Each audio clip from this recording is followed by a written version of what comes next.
are, we will introduce them. And also, if we have any elected officials, we will also introduce them. And then, we would take on and take one application.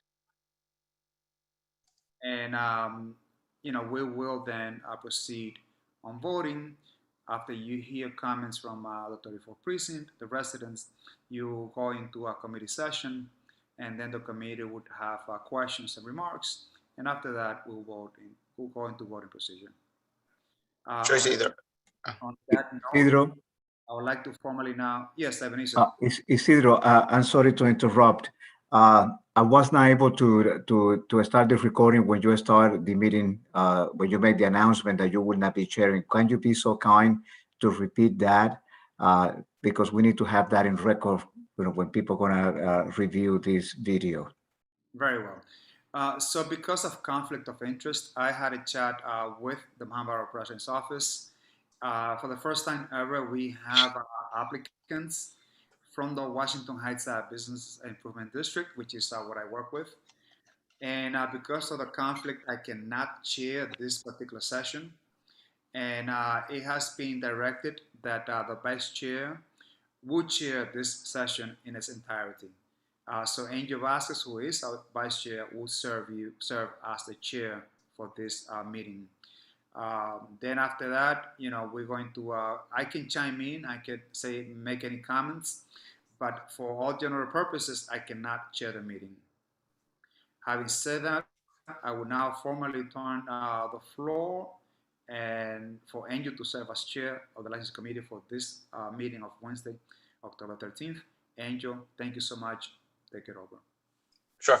I just have one more clarifying question before we open up the meeting officially. Isidro, were you able to confirm whether you can call, the next agenda item and also do the roll call during votes? With the conversation that we had with the legal personnel from and Manhattan Borough President's offices, I can say and do anything except chair the meeting. Sure, great. So then we'll proceed where you can do the roll call after each application and name the next agenda item. Okay, so we can open up our meeting today, 6:39 p.m. My name is Angel Vasquez. I serve as the assistant chair of the CB12 licensing committee, current resident in the lower Washington Heights area, so southern end of our community board district. Next, we'll hear from the other board members. You see that I'll start with. You can go ahead and get started. Very well, Isidro Medina. Very happy to be part of this committee for many, many long years, and happy to have you, the rest of the committee members as well as this part of this committee. Thank you so much, Angel. Great. Other board members? Hi, Cindy Matos, board member. Thank you all. Hello, Robin. Simari Hernandez. I'm a new board member. Thank you. Robin Cruz. Leo Jimenez.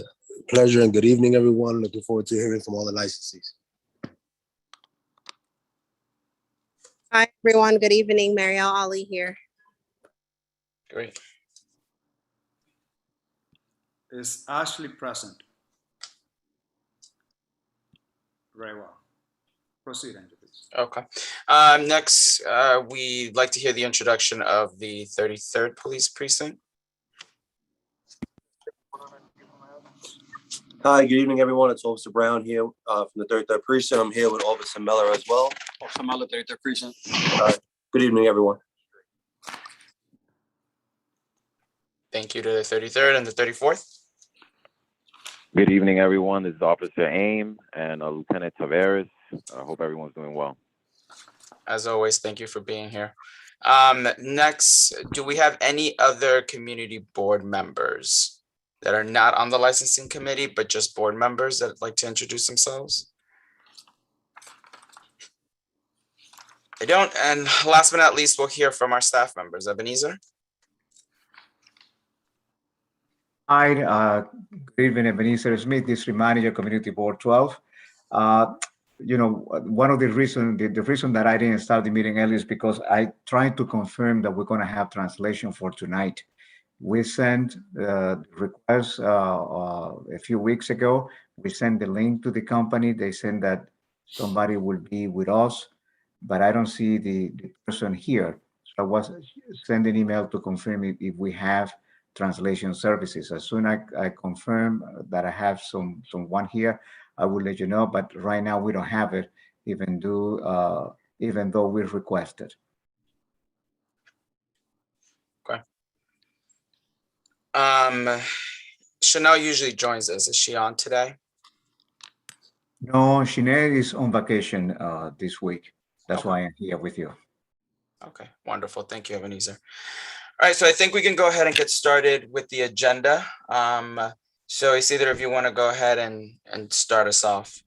Certainly. So the first agenda item is GFE Dykeman Street LLC DBA as doing as business as Taco Bell Cantina, followed by International Drink Group DBA Buddha Bar. So do we have a representative here from Taco Bell? You got 2 minutes. Do we have a representative? Okay, so we don't have a representative from the establishment. The way that I'm going to organize this is that I'm going to talk first about their application and if whether they submitted everything that needed to be in on time to us.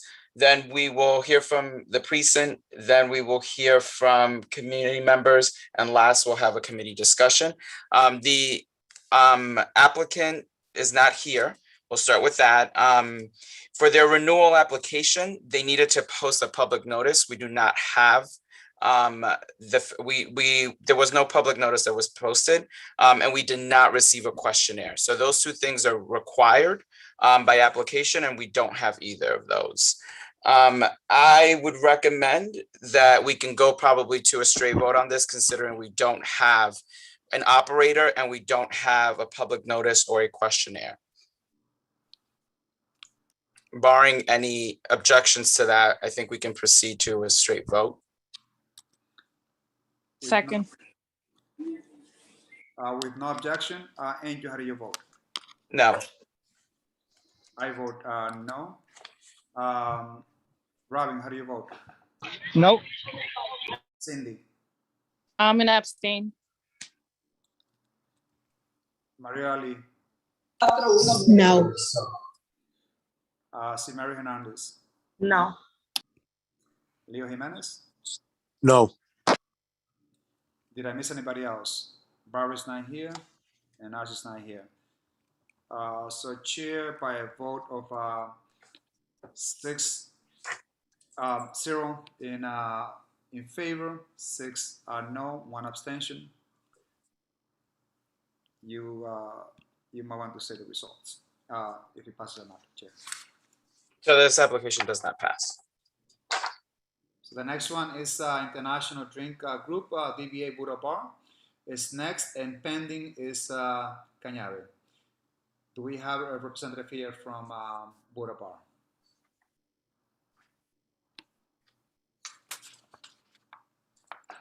Okay, we don't have a representative. In terms of their application, there was a public. Oh, we do have a representative. Yes, there is. James Lee. Okay, James, would you, well, let me just say, there was a public notice that was posted, and we did receive a questionnaire from the applicant. Yes. James, as the operator, would you like to present your application to us? I mean, I've been there for what, 9 years You got now. 2 minutes. I've been there for 9 years. I've never had a problem. I've been part of this community. I've served. I mean, most of the people that live, work in my place are from the community. I mean, I think I've had 181 for 13 years. So, I mean, I don't know. I don't think that I should. I think I'm a pretty good candidate. And I apologize for the purposes of the minutes. Can you tell us what your role or association is to the establishment? I jumped the gun there and said that you were the operator, but I just want to get that clarification. Yeah, I'm the owner. I'm the owner and operator. Okay. I just don't know who built it. Okay. What's the opinion of the 34th precinct on this one?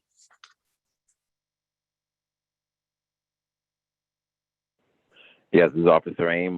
The opinion of the 34th is we haven't received any 311s lately, no 911 jobs. So we have nothing to report. Thank you. Okay. Do we have any community comments on this?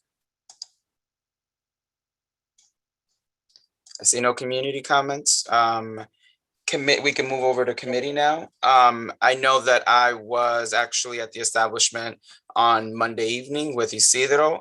We noticed the public notice was posted. We had a wonderful conversation and a wonderful time at your establishment. So thank you for that, for being a great establishment, an exemplary establishment in our community. That's what I would say. Any other Thank community members? Again, I thank see you that. for the time that we spent there. We had a great chat, and the establishment is running very smoothly. We were able to have a conversation without being like so much loud noises. And the good thing, Angel, is that no one knew who we were, so we were freedom that we were not putting any pressure on nobody. So that was great. Thank That you. was Congratulations, by the way, James. Great place. Angel, let me interrupt. I just want to make an announcement that we have the translator with us. It's Okay. Miss Lily. I don't know if you want that she introduce herself, but we have a translator, so at your discretion. Sure, Lily, can you just briefly introduce yourself for us?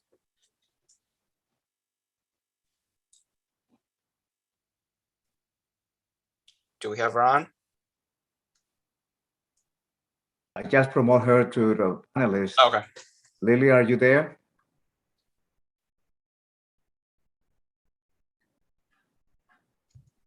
Lily? I do see her on her screen. Maybe I can ask her to unmute.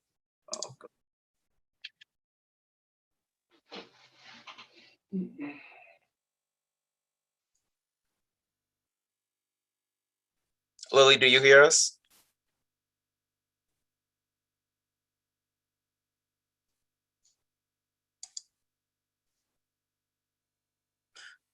Well, Ebenezer, so in the interest of time, why don't we move on to the next agenda item, and we will come back to Lily after that, unless obviously her services are needed for the next agenda, during the next agenda item.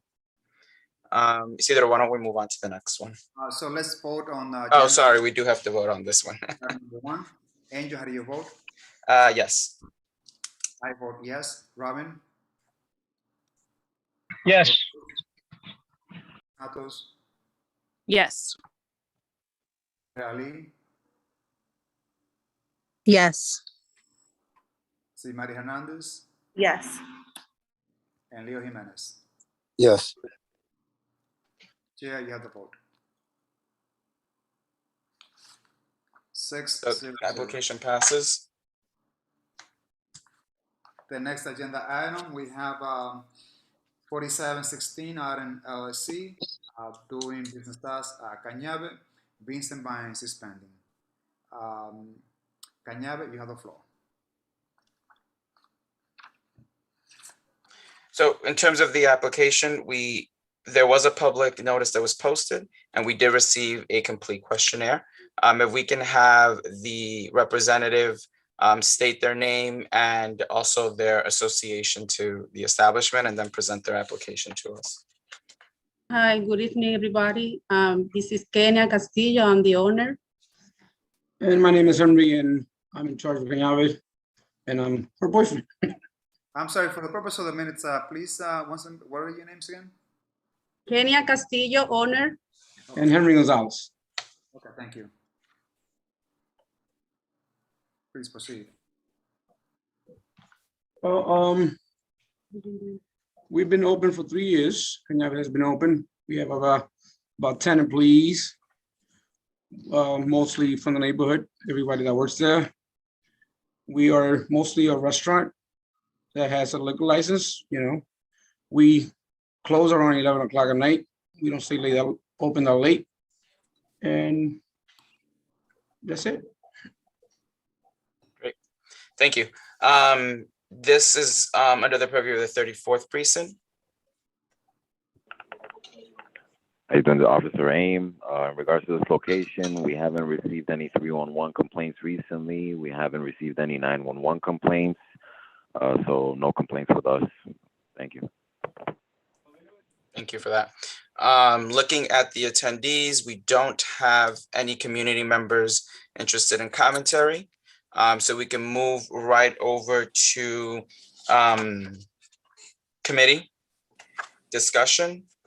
Just want to point out that I've been to the establishment. Wonderful decor. Food has always been good. So from my perspective, keep up the good work, I would say. Isidro, your hands up. Yes, indeed, I enjoy. Great place. Again, one of those places that you can go out, enjoy yourself. Great drinks there. Congratulations to both owners, and keep up the great work. When I go there, I feel like I'm safe. The environment makes you feel that you can actually have a drink and not worry about anything. Your staff is wonderful there as well too. Thank you, Isidro. Leo, your hands up. Thank you, Andrew. Just to echo Andrew and Isidro's comment, it's a great establishment, amazing customer service, very accommodating, very hospitable, amazing food, and congrats to you guys for adhering to all the COVID regulations. I know it's been tough through the pandemic, but you guys sustained, and we hope to have you continue to be a staple for our community. So thank you. Thank you. All righty. So with that being said, I think we can go to a vote unless there's any objections. All right. Seeing no objections, Isidro? Angel. Yes. Isidro, yes. Robin. Yes. Cindy. Yes. Mariel. Yes. Yes. Leo. Yes. Chair, you have the floor. I mean the vote 6-0-0. So this application passes. Congratulations. Thank you. The next agenda item is Vines and Beans, followed by CG Restaurant, BBA Garden Cafe. Beans and Vines, you have the floor. Great. So Beans and Bites Corp., in terms of your application, we did not notice a public notice sign posted. However, we did receive your questionnaire that was complete. You may address, portions of your application during your presentation now on your application. My name is Exxon Familia, owner and chef at Beans and Vines. I've been in business for 12 years. And I've been closed for 16 months now, ready to reopen. And the reason I've been closed is because it's been very tough for me to reopen the restaurant. But finally, I got to apply to EIDL loan, and it is in process. So I'm getting everything ready, and we never had a problem. My new schedule gonna be Monday through Saturday from 2 to 1 a.m. Sunday is off because I had decided that Sunday is for family and church for me and my employees. And I know a lot of people are questioning me why I'm not opening on Sunday. But since I started closing on Sunday, I found a change for my life. Thank you for sharing that. This is within the purview of the 34th Police Precinct. Officer Aim, in regards to this location, no 311s, no 911s, nothing to report. Okay, thank you. Checking in our Zoom, I don't see any members of the public interested in speaking. So we can move over to the committee. I guess I have a question for you as to the public notice sign. Did you know that you had to post that before presenting? Well, I knew, but I didn't receive it because it was short notice that I called and I said, can you like squeeze me in on the meeting because I'm ready to open, and you guys did the favor to me, but I didn't receive it. So you never received a copy of, what you're saying is that you never received a copy of the public notice you needed to post that? Yes, or maybe it's on the mail, but I did not get it. Ebenezer, do we have any records as to if it was sent out or? Yes, all the notification, Chanel sent it out last week and the week before. I don't know what happened in your case. Chanel is not with me now, and this email went from Chanel email. I'm gonna look into my email. Usually she copy me. Usually no, she's. Oh, I did receive the email. I did receive the email, but no, I don't know. I didn't check that the notice was in there. I just saw the meeting, the Zoom meeting. Yeah. Yeah, I mean, it's truly unfortunate because I have been to your restaurant before it closed down. I think you run a wonderful establishment. I love the food that you serve. The unfortunate piece is here, we're trying to be as consistent as possible, and there are just some minimum requirements when it comes to like the applications that the applicants have to submit. And so, you know, you can always come back to us the following month if, you know, this application does not go your way. But just wanted to let you know, we try to hold the line on being as consistent as we can possibly be. I see, Leo, you have your hand up.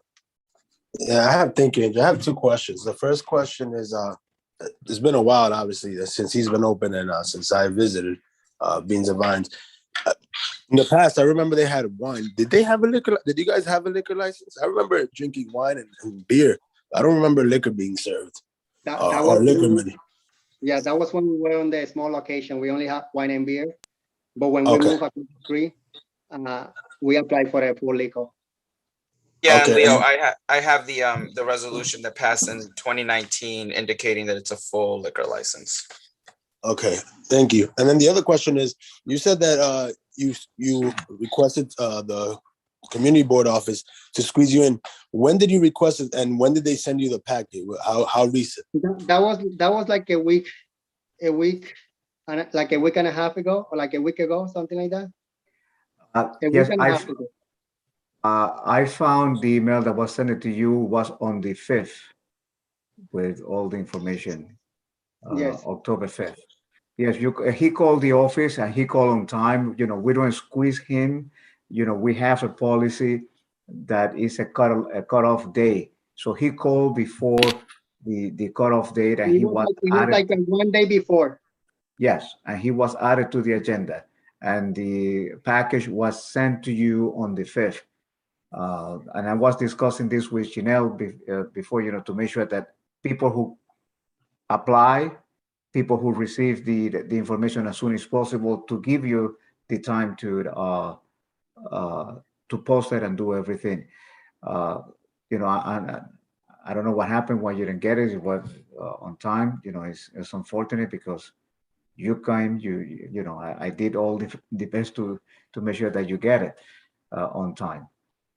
But I don't know what happened here when we send you the email. Angel, I just want to let you know that Lily is with us. I see her when you consider it prudent to let her to introduce herself, it will be fine. Wonderful. I'll move to that after we're done with this application. I'll let her, give her the opportunity to do so. Isidro, I see your hand up. So Edison, like just to echo what Leo was saying, great establishment, but since the residents didn't get a proper notice, and it might well be that this committee might reject this application. Will you consider perhaps withdrawing your application and come back next month so that you not have that on your on the record for Beans and Vines? That means that I'm gonna have to wait to reopening. I can't. Okay. Yep. Okay. So with no other, I see Simati, your hand is up. Thank you, Angel. Sorry for the short notice here. No, you're good. I just want to echo what Isidro placed on the table. I do agree with him. If you'd like to choose to withdraw the application, just not to have that blemish. But I know business is first. I do applaud the establishment. When it was open, I visited multiple times, and it's great. So I would love to see it reopen with the quality service that you had. Thank you. Great. So I think we can go to a vote now. Very well. Angel. I vote no. Isidro votes no. Robin, No. Cindy, Vote yes on this one. Maria Lee, No. C. Mary, I abstain. and Leo. I abstain. Chair by a vote of 2 yes, 3 noes, 2 abstention. You decide. You mean 3 no's, right? 3 noes, 4 noes, 2 yes, 2 abstention. So the application does not pass.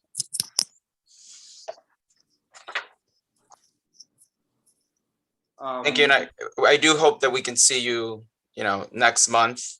And just make sure you put that public notice sign up so that members of the community know that you'll be coming to the licensing committee next time. Thank you. So next one online is CG Restaurant Corp. DBA Garden Cafe is next, and pending is Hudson Fulton Corporation. DBA Indian Rock Cafe. So CG Restaurant, you have the floor. Do we have a representative? Oh, actually, before the representative speaks, Lily, can you introduce yourself as the interpreter? Muy buenas tardes, me llamo Lili, soy intérprete. Si necesitan ayuda, por favor, pueden levantar la mano o pueden hacerme preguntas por medio del QA. Y durante el tiempo que tienen para hablar acerca de su restaurante, estaré aquí para ayudarles. Gracias. Hi, everybody, I'm Lily. I'm going to be the interpreter and already gave some of the guests some information that if they need my help, I'm available. Thank you for the introduction, Lily. I appreciate it. So do we have a representative from GC Restaurant Corp. doing business as Garden Cafe? Okay. So we do not have a representative, just for the record. We are unsure of public notice. We did not have the time to visit this location, so we do not know whether a public notice was posted or not. No questionnaire was submitted either.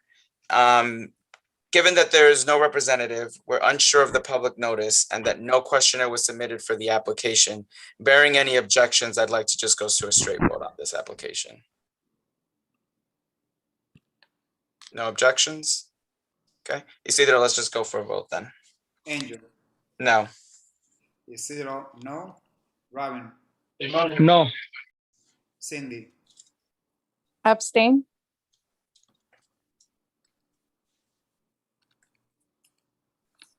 Maria. No.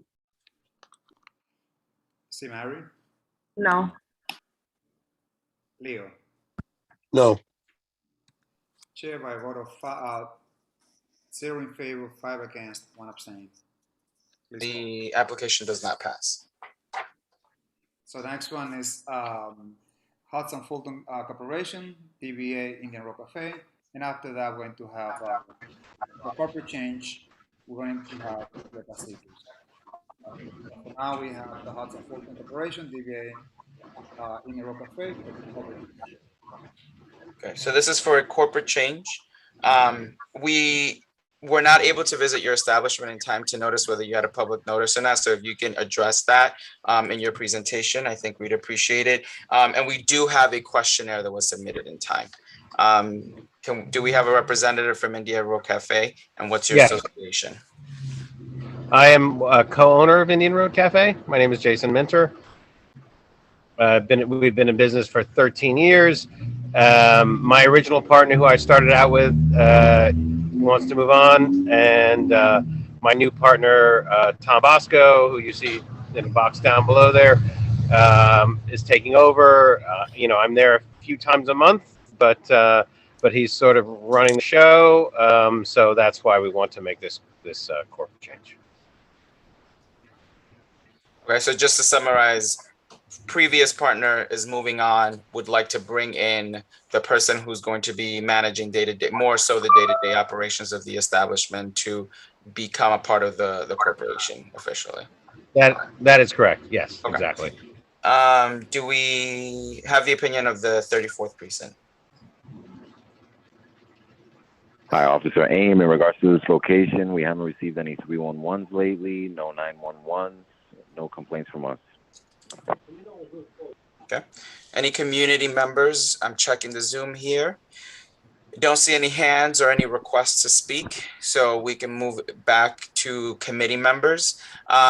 Jason, could you just tell us again, did you manage to post up the public notice? Yes, we did have the public notice up, both Okay. versions. So the public notice has been up. Okay. Absolutely. Okay.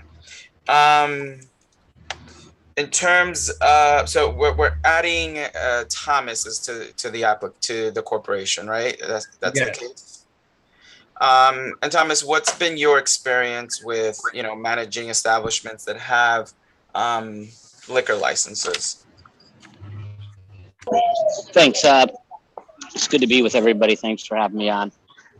This is my first time at it.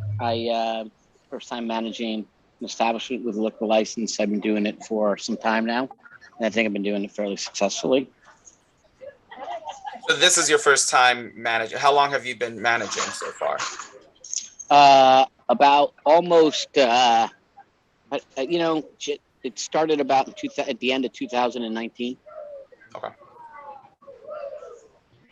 So right before the pandemic hit. Yeah. Just about. Okay. That's right. Ran right into it. Jason, I do also see here that your most recent health grade is a B. Can you give us an explanation? You're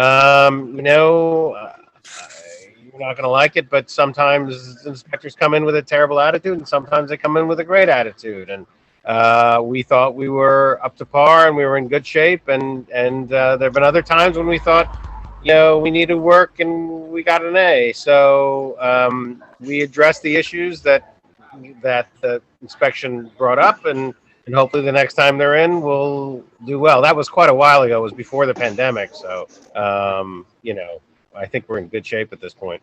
So the issues have been resolved, the ones that they highlighted here. Absolutely. Okay. Do we have any other committee members that have any questions? Leo? Angel, thank you. So it's not really a question. It seems like these guys are good by the books. 34% said that they have no issues with them.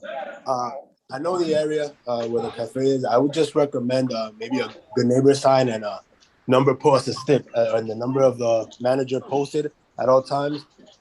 Being Thomas's first time as a manager, even though he's been around with them for 2 years, you just never know what can happen. I'd rather have someone where they can just reach out to you so you guys can continue that good relationship with the 34th precinct of the community. So I would recommend a good neighbor sign and the manager's phone number just in case for any complaint. Okay.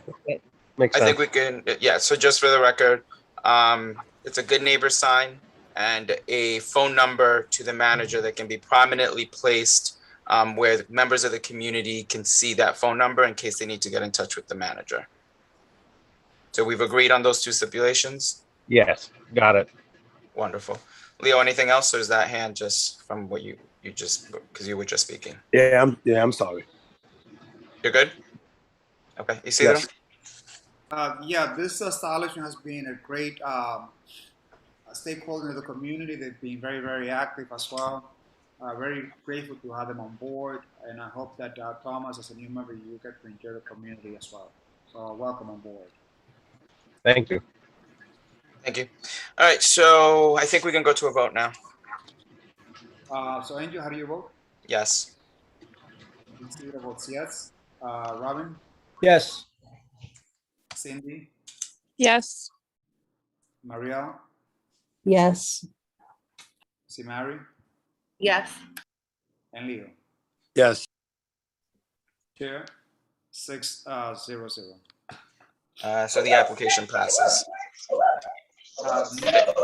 Thanks, Jason. Thanks, Thomas. Hey, thank you all. Thank you guys very, very much. Yep. Bye-bye. Bye-bye. Next one online, chair is for corporate change is MMS Express. DBA is Retacitos. Retacitos, you have the floor. Retacitos, do we have a representative? Yes, Victor Santos. I am the representative for Retacitos. Okay, just for the committee members, we do have a public notice that was posted, and a questionnaire was received, which are the two requirements that come along with this type of application. Victor, you have the floor and presenting to us exactly your application. Okay, so good evening, everybody. We are a Peruvian Latin restaurant. We're actually going to be doing a soft opening this weekend, starting tomorrow. We are located on Broadway, right next to Dr. Compton. And we have several restaurants in the community. Susana Osorio is the president of the corporation. We have Mama Juana, Mama Sushi, Retacitos, Bocaditos, Chinito Latino, and several other Mama Juanas and Mama Sushi throughout the tri-state. This application is to remove one of the corporate officers. We are removing Juan Castillo from the corporation. He only owns a 2%. He was gonna be a partner, and last minute decided not to. So we just buy him out and remove him from the corporation. Thank you for that, Victor. What's the opinion of the 34th Police Precinct in this establishment?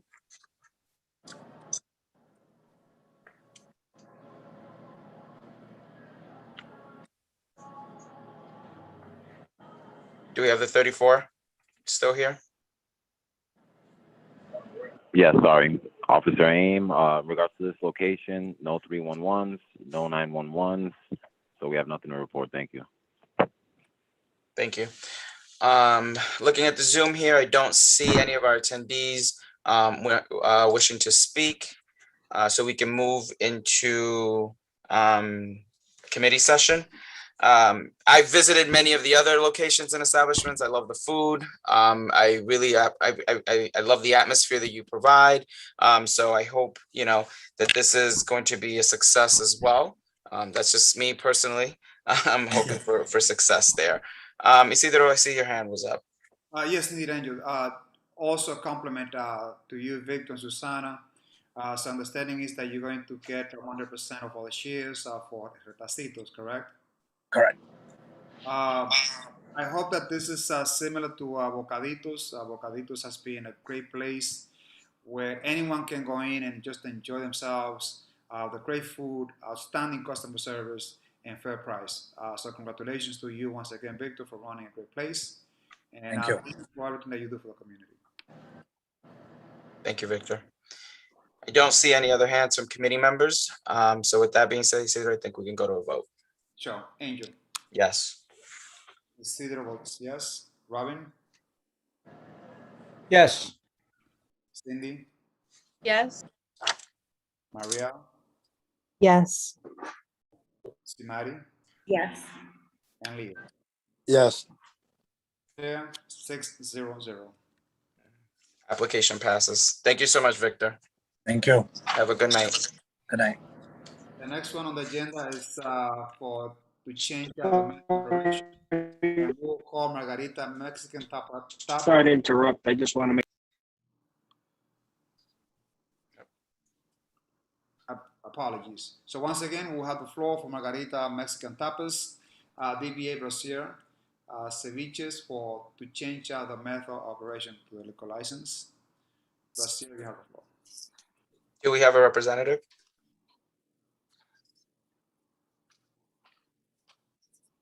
Okay. I will say that for this application, the applicant did post a public notice and a questionnaire was submitted. Do we have a representative that can speak to the application that's being presented in front of us?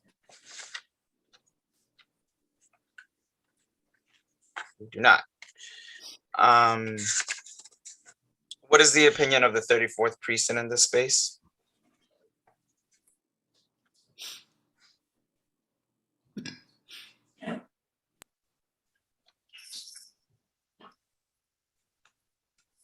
Do we have the 34?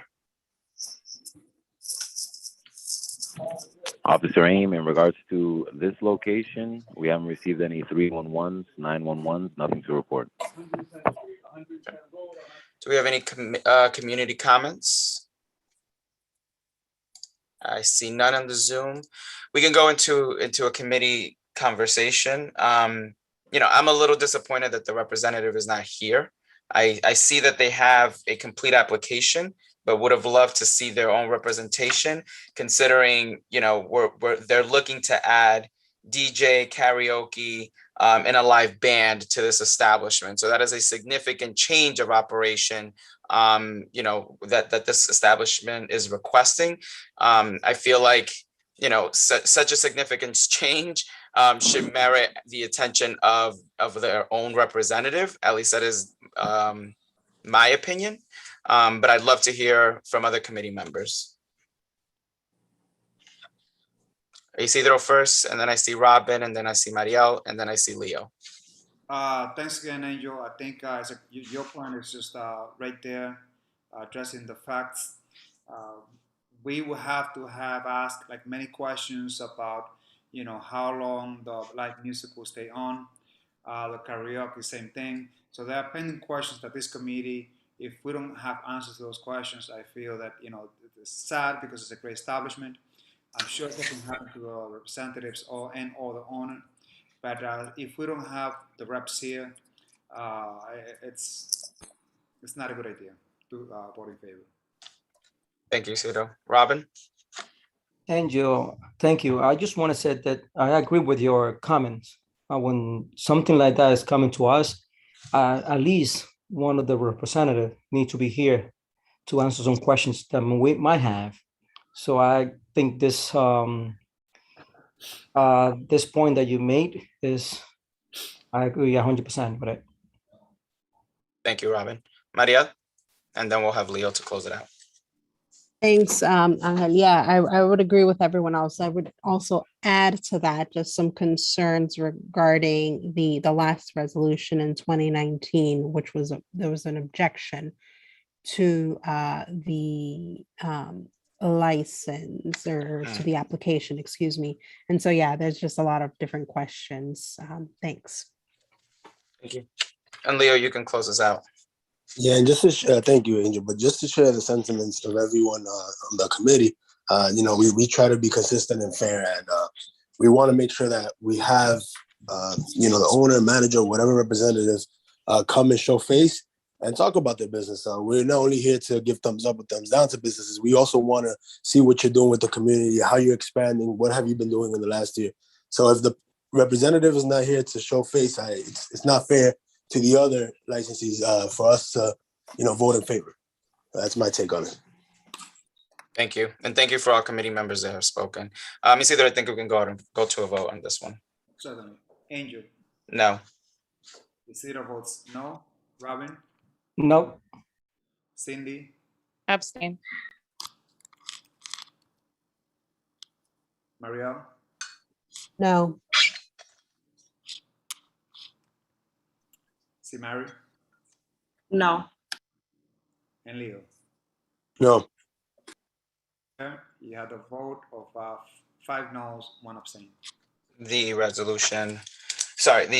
applicant does not pass. The next one is for a catering license, agenda item number 9. We have Above the Heights LLC. Above the Heights, you have the floor. Do we have a representative? Hi, good evening, CB12. My name is Ben Savitsky from Bernstein Rado on behalf of Above the Heights. Thank you. In terms of the application, the applicant did post a public notice. We did take note of that. They did submit a questionnaire in time, and a menu and floor plan were also submitted, which are requirements for this type of application. So Ben, you can, if you want, you have the floor now to just give us a brief presentation on this application. Absolutely. So again, Ben Savitsky at Bernstein Rado. This is Above the Heights. This application is for a catering establishment liquor license to be used for event space on the 12th floor of a new hotel at 2420 Amsterdam Avenue. We're also here tonight on that hotel, but I believe that'll be a later application. 2420 is between West 180th Street and West 181st Street. The space has an alternate address of 500 West 181st Street, and that is because the entrance is actually on 181st Street. The space is going to be operating as a catering facility. It's going to be ancillary to the hotel. It's only going to be hosting private events, as a catering facility is only permitted to do. So what we're talking about there our birthdays, weddings, office parties, bar mitzvahs, corporate events, and hopefully some convention seminars and things like that from the neighboring establishments like the yeshiva and the Presbyterian Hospital.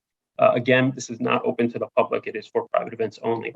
The space is going to be managed by Above the Heights. They're going to be the event organizer and the caterer. The seller of the building has a separate kitchen that the caterer will use. Margaret Lee is here to answer any questions about the operation. She previously managed the DeKalb Market and their events in Brooklyn. She's excited about the possibilities here and what they can do for the neighborhood. The space has an occupancy of up to 438. We included a diagram of the space, but the seating diagram will obviously depend on what kind of event it is. They could do 10 tops or 12 tops, or something a little bit more casual or something more formal for a seminar. There's an indoor portion of this facility and an exterior terrace. We included a copy of the floor plans at 1. The space has 1 permanent stand-up bar, and there's approximately 10 bar stools, but again, that can change based on the event. The space as a catering facility will have the ability to use recorded background music, live music, and DJ, whatever a customer would like. The food menu will be according also to the client's taste, and we attach some sample menus of what could be options. It's very eclectic, as you would expect a catering space to be. The hours of operation that we're seeking here are a 4 a.m. license to accommodate weddings and celebratory events. We anticipate about 3 to 4 events per week. With that, we'll open it up to any questions. Next, we need to hear from the 34th Police Precinct. It's under your purview. I know that the establishment is not yet open, but are there any cause for concerns in the area? As Officer Aim from the 34th, no, there's really no causes for concern in the area other than parking. I don't know if they're gonna have a garage, but it's a very busy intersection right there with the bridge. But as far as we're concerned, we have no objection. It's not a high crime area, so that's all.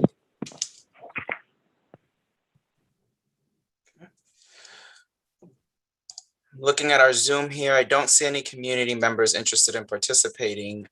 So we can move into a committee session now. Going off of what the 34th Precinct just shared about parking, what's the parking situation going to be like? Because I do know that that's a very highly trafficked area. So just wanted to get a sense of that. I believe the building itself has, you're asking me, correct? Yes.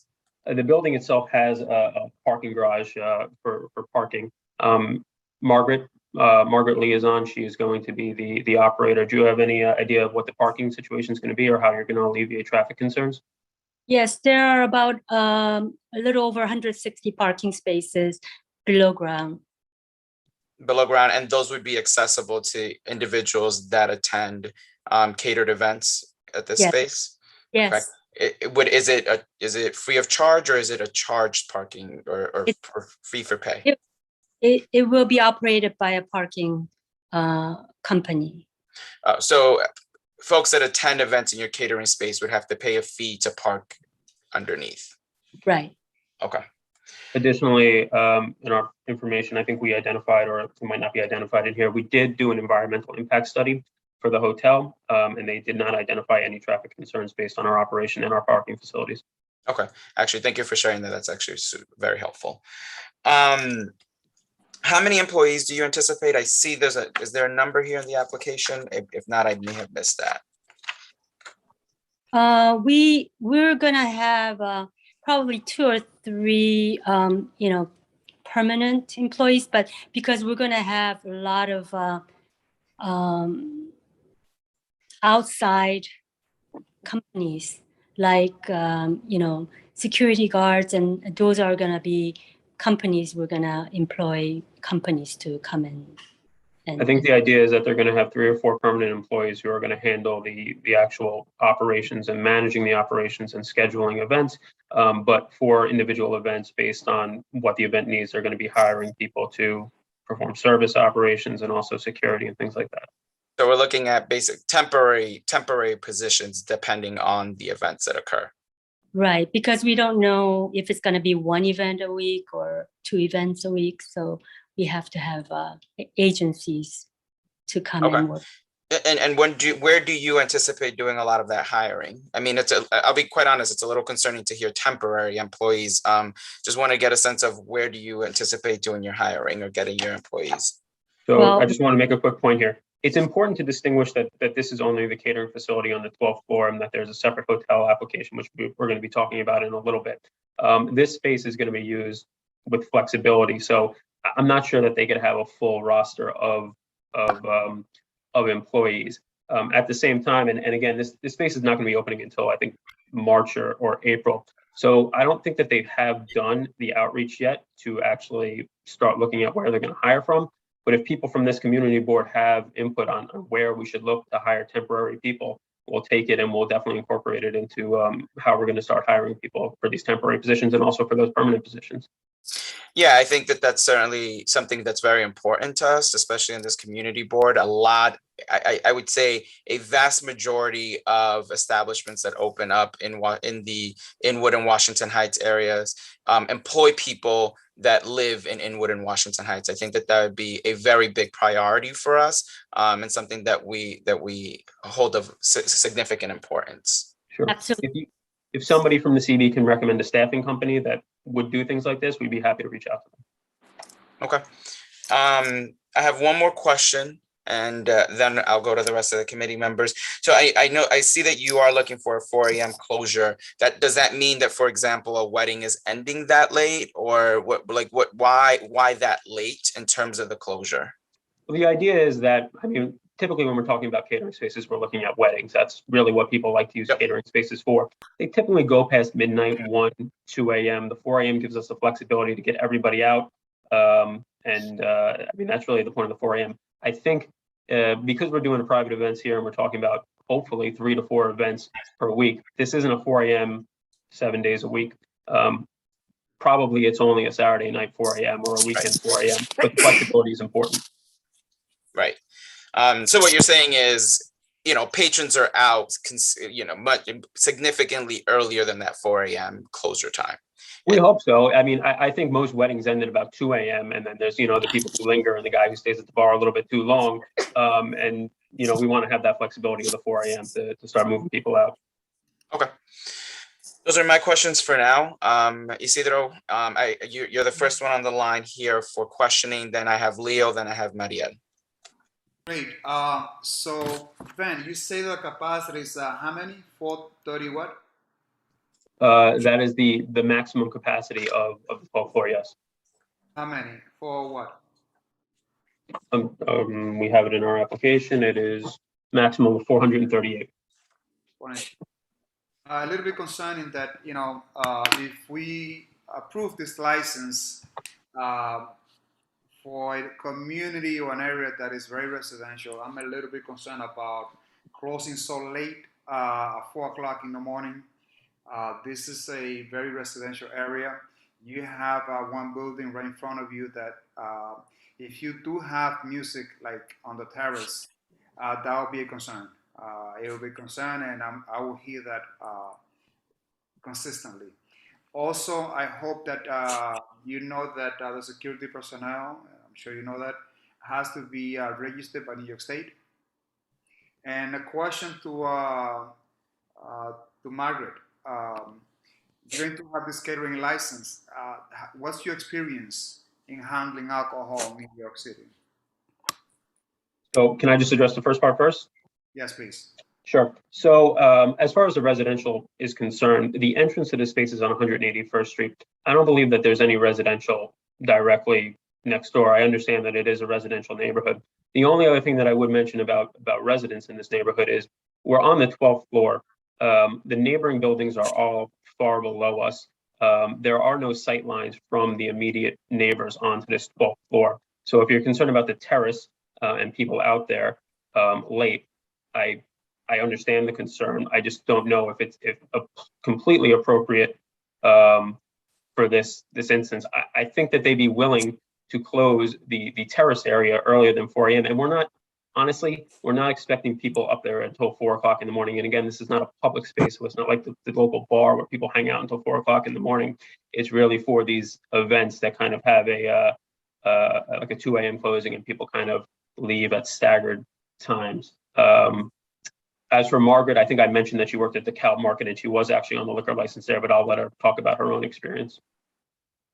Yeah, some events we had about 2,000 to 3,000 people in some of the events, and with the right type of security company that helped us, we were able to control that crowd without any problem. And Margaret, what was the name of this establishment once again that you worked for? DeKalb Market. It was a store market that had private events and public events that were ticketed events. And where was this? In Brooklyn. Brooklyn.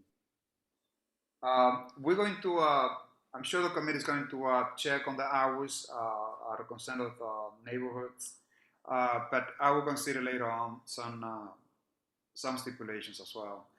And Ben, in terms of how you can get assistance on the hiring process, you have a workforce right next to you on the building that is on the west side of your establishment on 181, I'm sorry. So workforce can assist you. Again, you don't have to hire whom they recommend, but they can do the recruitment for you free of charge, and you save a lot of money and time there. Listen, That's a great resource. in my opinion, it's always better to hire locally. You have people who care about the neighborhood. So I'll recommend that they do that. Very well. That's it for me, Angel. Thank you, Isidro. Leo, your hand is next. Thank you. So I kind of feel the same way about Isidro and Angel when it comes to that time. If an event's on a Monday, yes, on the 12th floor, yes, I'm sure you guys are going to soundproof it as best as you can and all that. But if it's on a Monday, you have people pouring out at 2, 3, 4 in the morning. After a few drinks, people can be loud, they can be obnoxious. So I could see that creating an issue. I would definitely consider maybe at least weekdays or, changing the time from 4 maybe to 12 or 1, 2 even, since events you said last to 2. The other issue I kind of have is, so this is applying for a liquor license to cater. That being said, if you guys are doing, if you guys don't have, established people, how are you going to work out the deal with the bartenders? Because having a random people come in and say, hey, yeah, I have a bartending license, and hiring them on the go, that could create an issue eventually, especially if, I recommend that you guys find bartenders that you trust that are by the books, that, ID if somebody's serving drinks, obviously in events that doesn't really happen, but just to prevent any issues from happening, especially with underage drinking at events like that on the 12th floor. If you do guys have a terrace, a little balcony, a terrace, it could create an issue when people drink. Yeah, you're right. Yeah, but we, most catering places, they tend to go to these agencies with bartenders that are very familiar. They go back to the same agencies that have the familiar bartenders, and they come back. So, that's another way of things. So we'll have the familiar bartenders coming back to serve the drinks, and we'll have the permanent the employees overlooking and making sure that things are okay. So It's a very good point though, and they have to understand that this is their liquor license and that they have to be in control of the employees or the temporary employees, and that if there's any slip up, that it's going to be their license and not some temporary employee who really has no stake in the operation. It's a very good point and something they'll have to consider. Absolutely. Thank you. Leo, you good? We'll move on to Mariel. Thanks, Angel. Just really quickly, some of the 2 points were kind of touched on, so I just wanted to reemphasize on the point about local hiring. I understand that there may be, it's not confirmed, that there may be some kind of job fair happening in the future by our business development committee.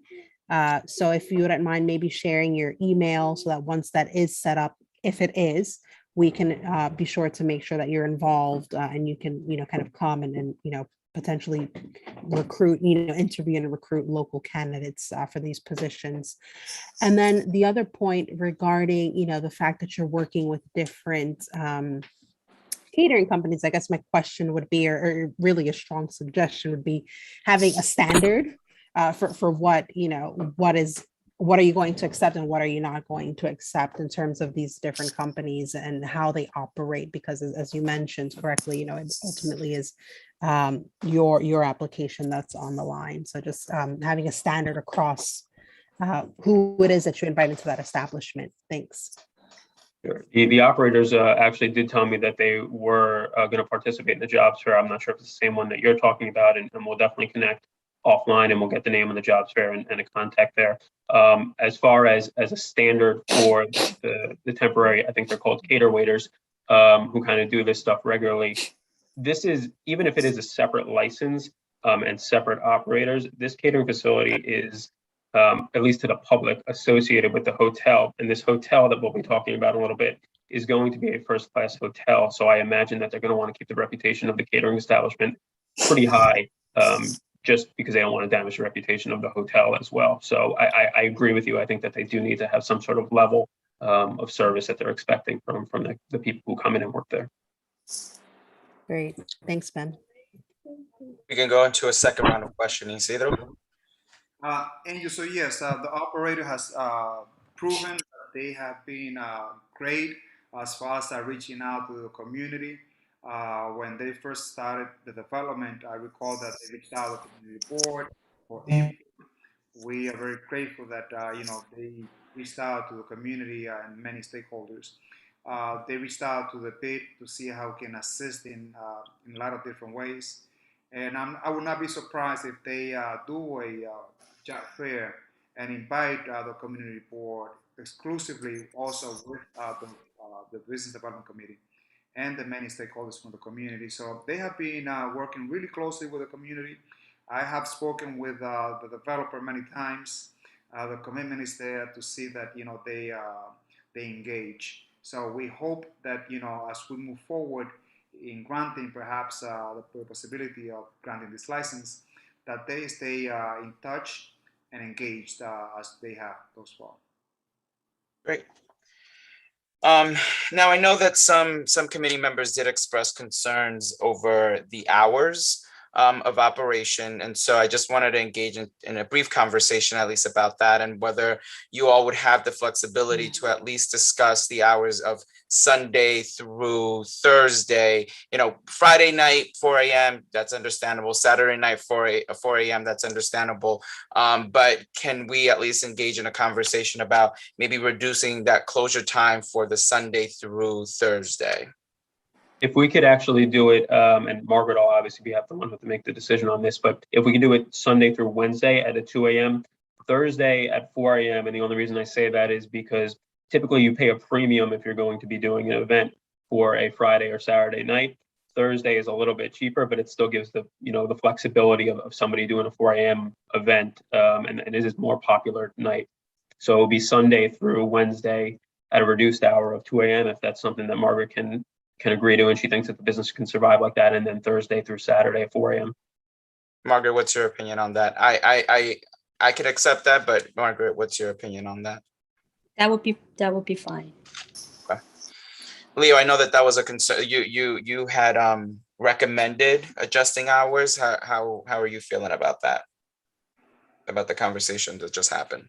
I think again, shout out to the Margaret and her team for rethinking it. Again, we're just trying to do right by the community, especially if it's in a hotel.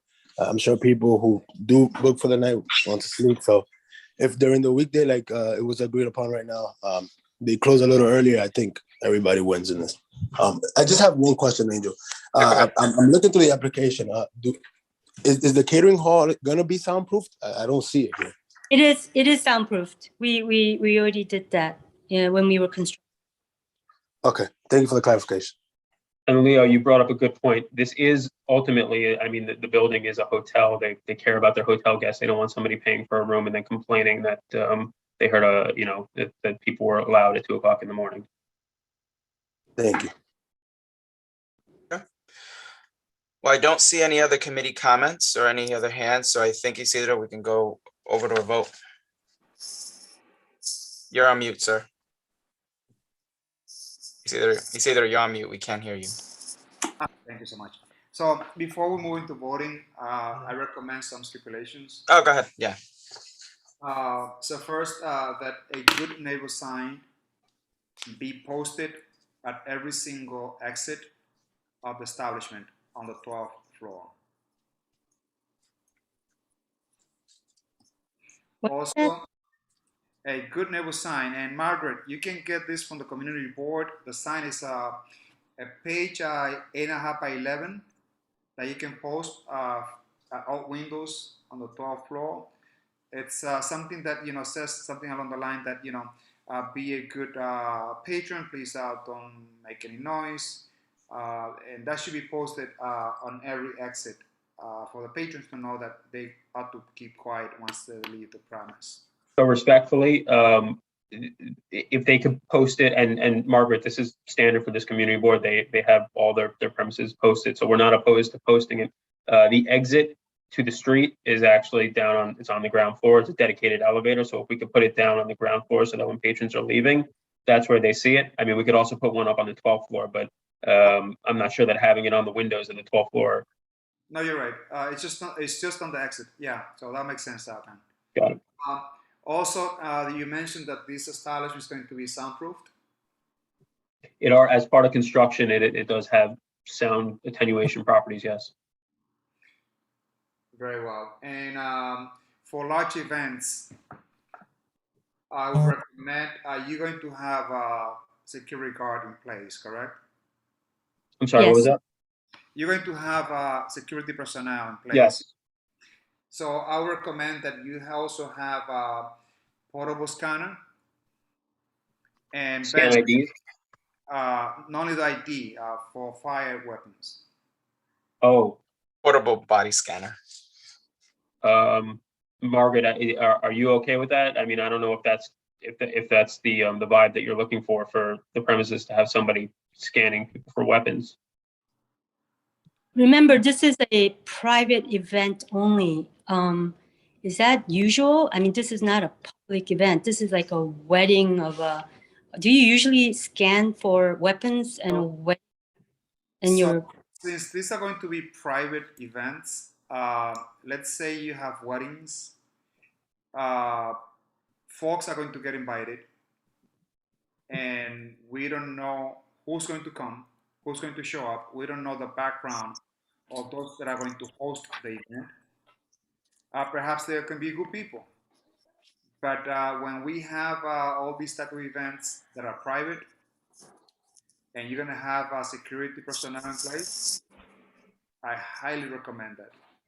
Isidro, I appreciate that. It's just, I'm thinking about my wedding day. If there was somebody at the front door that was scanning everybody, that's not kind of the vibe that I want for my wedding. It's just not the kind of establishment that this place running. And I understand that there are concerns whenever you're having a large group of people. I think if we have security, that should be enough. Well, if the committee members have no objections, then I'm going to withdraw this asking for a portable scanner. I will speak up with Duconevo Santos. Thank you. So just in summary, in terms of stipulations really, yeah. So Sunday through Wednesday, it's a 2 a.m. closure. Thursday through Saturday, you can keep the 4 a.m. closure. And we are placing the Good Neighbor sign on the ground floor exit.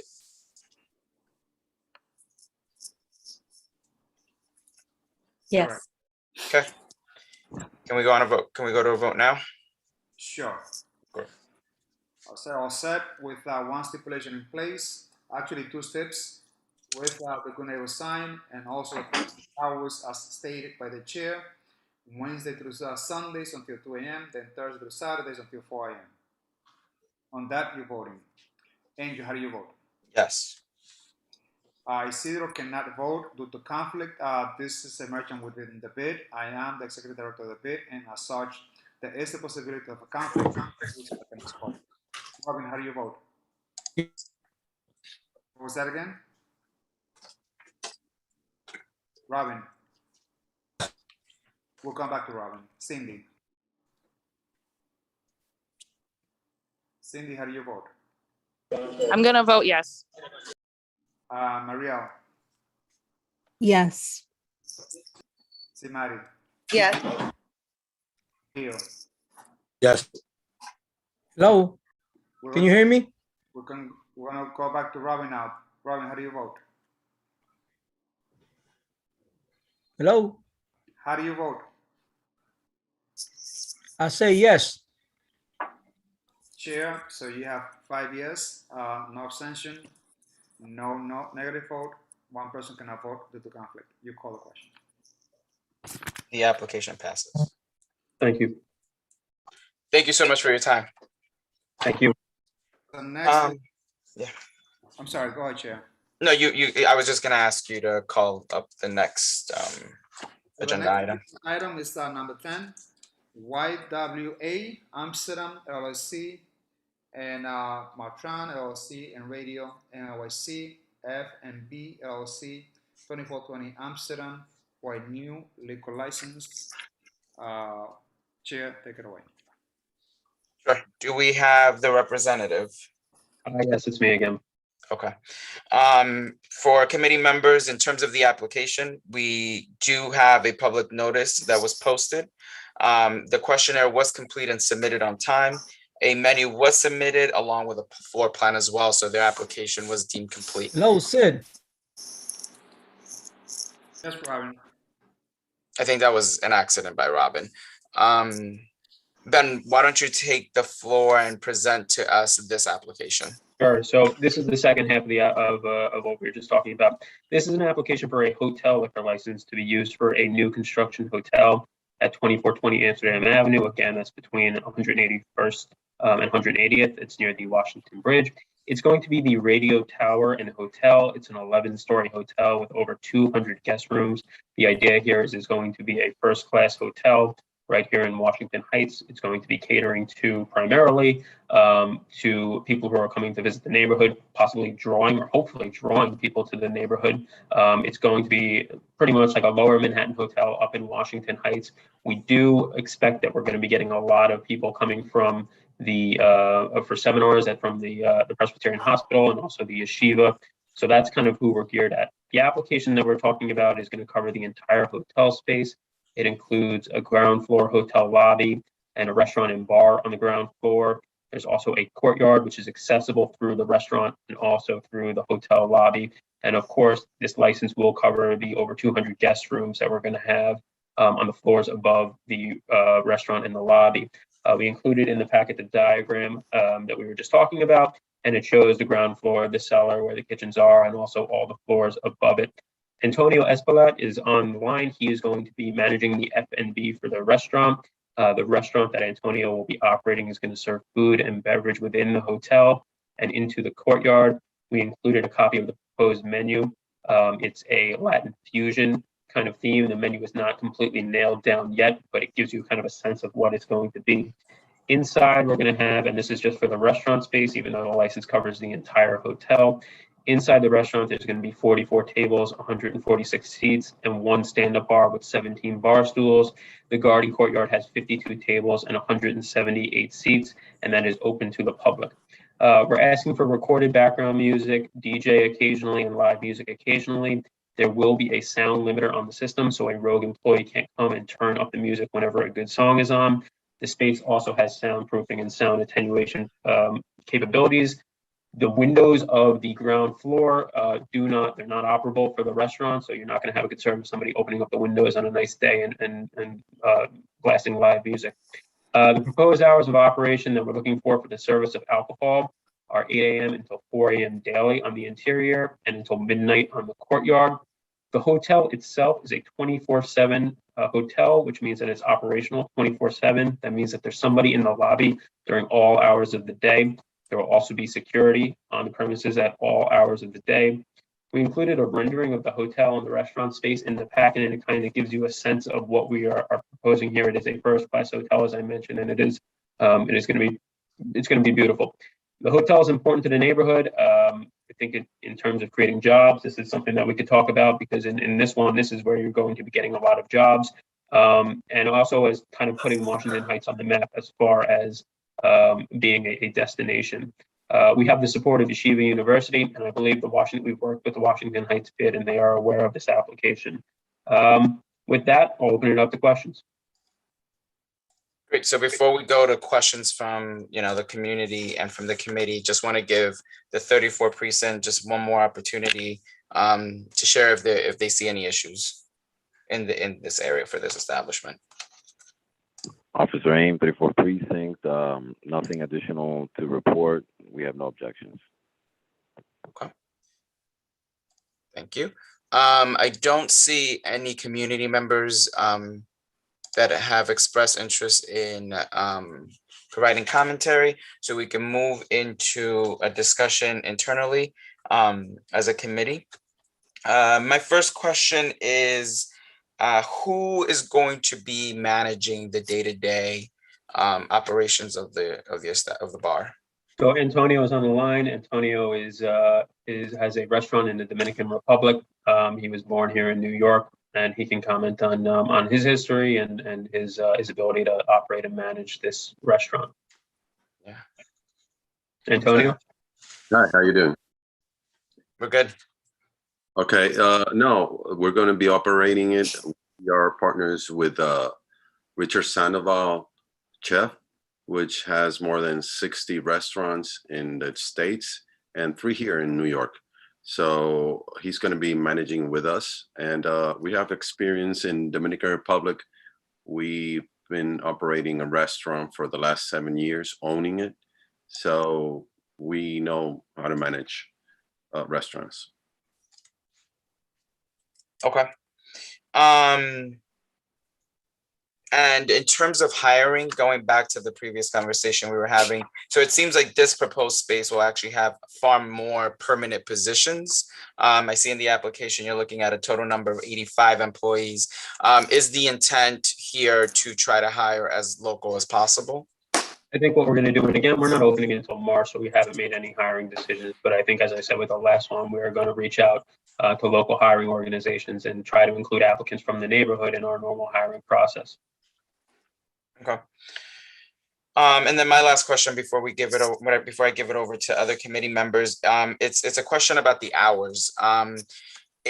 Do you think it is normal for hotel, restaurants, and bars to be open till 4 a.m.? Only because I have visited hotel restaurants and bars, let's say in Midtown, and you've classified this type of hotel as one to provide a similar experience. And in those hotel bars and restaurants, I have not been there till 4 o'clock in the morning. Those type of places, they typically close much earlier than 4 a.m. So just wanted to get a sense from you, Sure. A justification for 4 a.m. if you're trying to give the same type of experience that a hotel in Midtown Manhattan is attempting to provide. So the 4 a.m. is important for several reasons. One, this license covers the entire hotel, including the guest room. So we would like to be able to serve alcohol to guest rooms as part of room service until 4 a.m.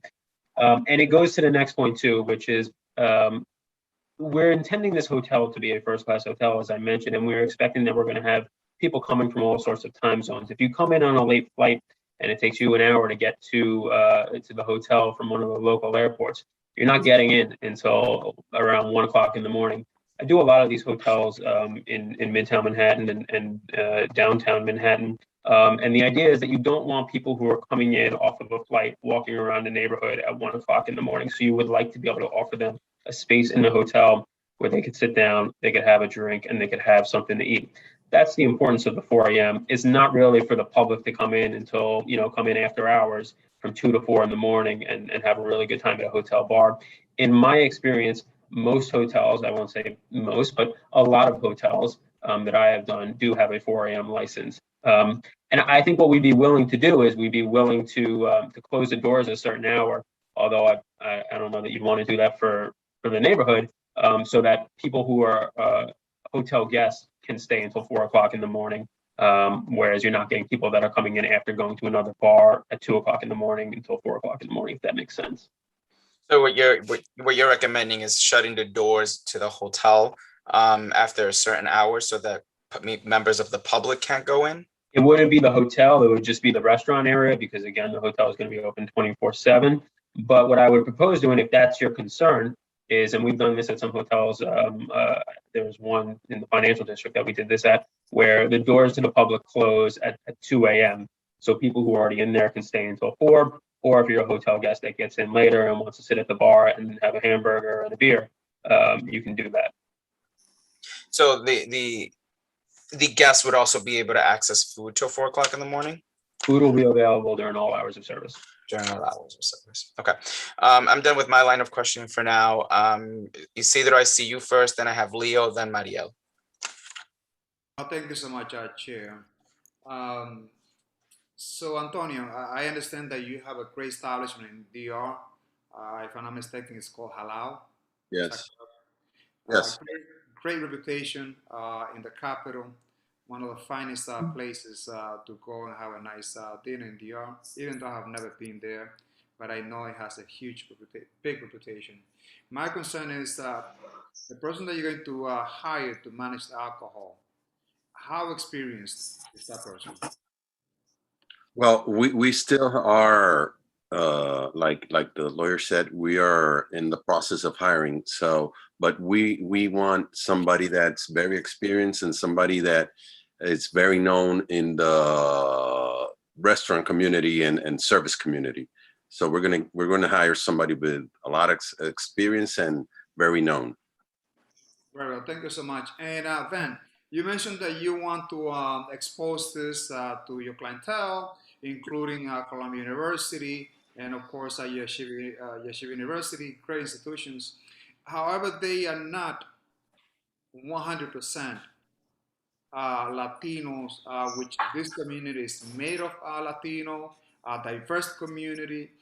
So these are not the greatest examples that we can bring when we want to bring diversity and include our community in. So my hope is that when you do your PR and your marketing, to make people understand that this is a united community, that this is a Latino influenced community, because I'll be a little bit concerned about just catering to those folks when we have a population exceedingly over 70% of Latino descent. And, you know, that is a huge concern for me as a Latino person. I want to see something that is representing my community. So I hope when the marketing goes out, that it will be truly represented as such. Joe, I'm sorry, I don't want to interrupt you. I just want to make a point that I didn't mean to offend you or anything. What I was just trying to say was the idea was that these institutions that I mentioned have seminars, and they usually have people coming in from out of state. Obviously, we're trying to make Washington Heights, we're trying to contribute to Washington Heights being a destination area. And part of that is the people who live here and the demographic here. So obviously we're catering to the entire neighborhood. I was only just mentioning that these places have seminars that would require a first-class hotel nearby and facility. Apologize if I spoke out of turn. Not a problem. Also, wanted to ask a question about the outside terrace. That the terrace on the west side of the terrace, there are residents there. And Antonio, are you going to have music there on the terrace? Are we talking about the courtyard? The courtyard, yeah. Yeah. So we're gonna have we're hoping to have recorded background music in the courtyard. Yes. Right. But we said that our hour would be midnight for the courtyard.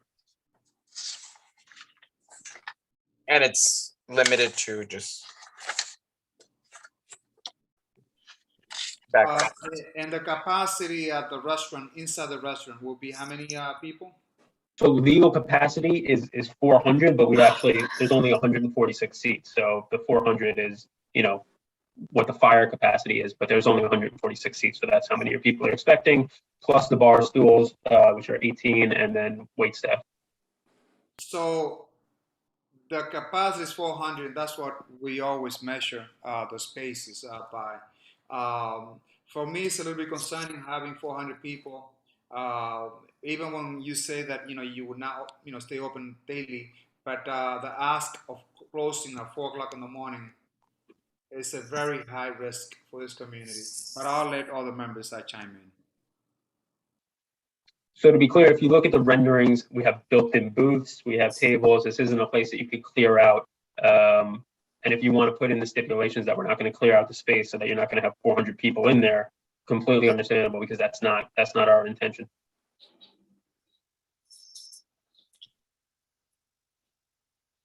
Next, we have Leo. Thank you again. So I personally think having an establishment like this, not only the restaurant in the hotel, but the hotel brings a lot of positivity to this community. We don't have anything like that here. So it would definitely bring outside people benefits to our local businesses and the community in general. Just going back to we mentioned earlier, I know that you guys said that you have parking, underground parking for 165 spaces.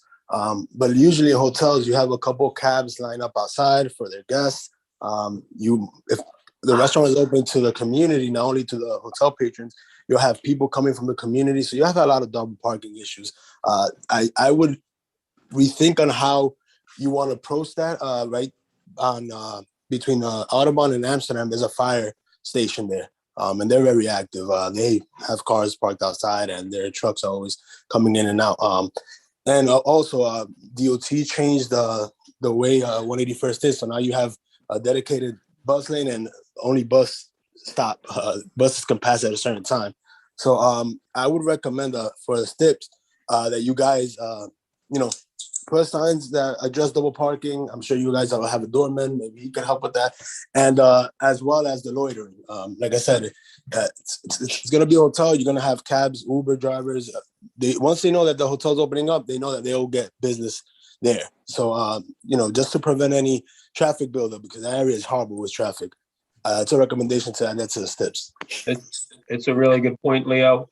There's going to be a designated drop-off zone on Amsterdam Avenue, right in front of the hotel. And obviously we're going to have staff that's right there to keep people moving along. The garage is on 180th Street. There's nothing on 181st Street. The entrance to this premises is on Amsterdam and also on 180th Street. So I hear your concerns, and we actually did do that environmental impact study, which did consider parking, and one of the recommendations was this drop-off zone, and they think that this will alleviate it, as well as the hotel staff kind of always being on alert that they have to keep people moving along because they don't want there to be any traffic buildup.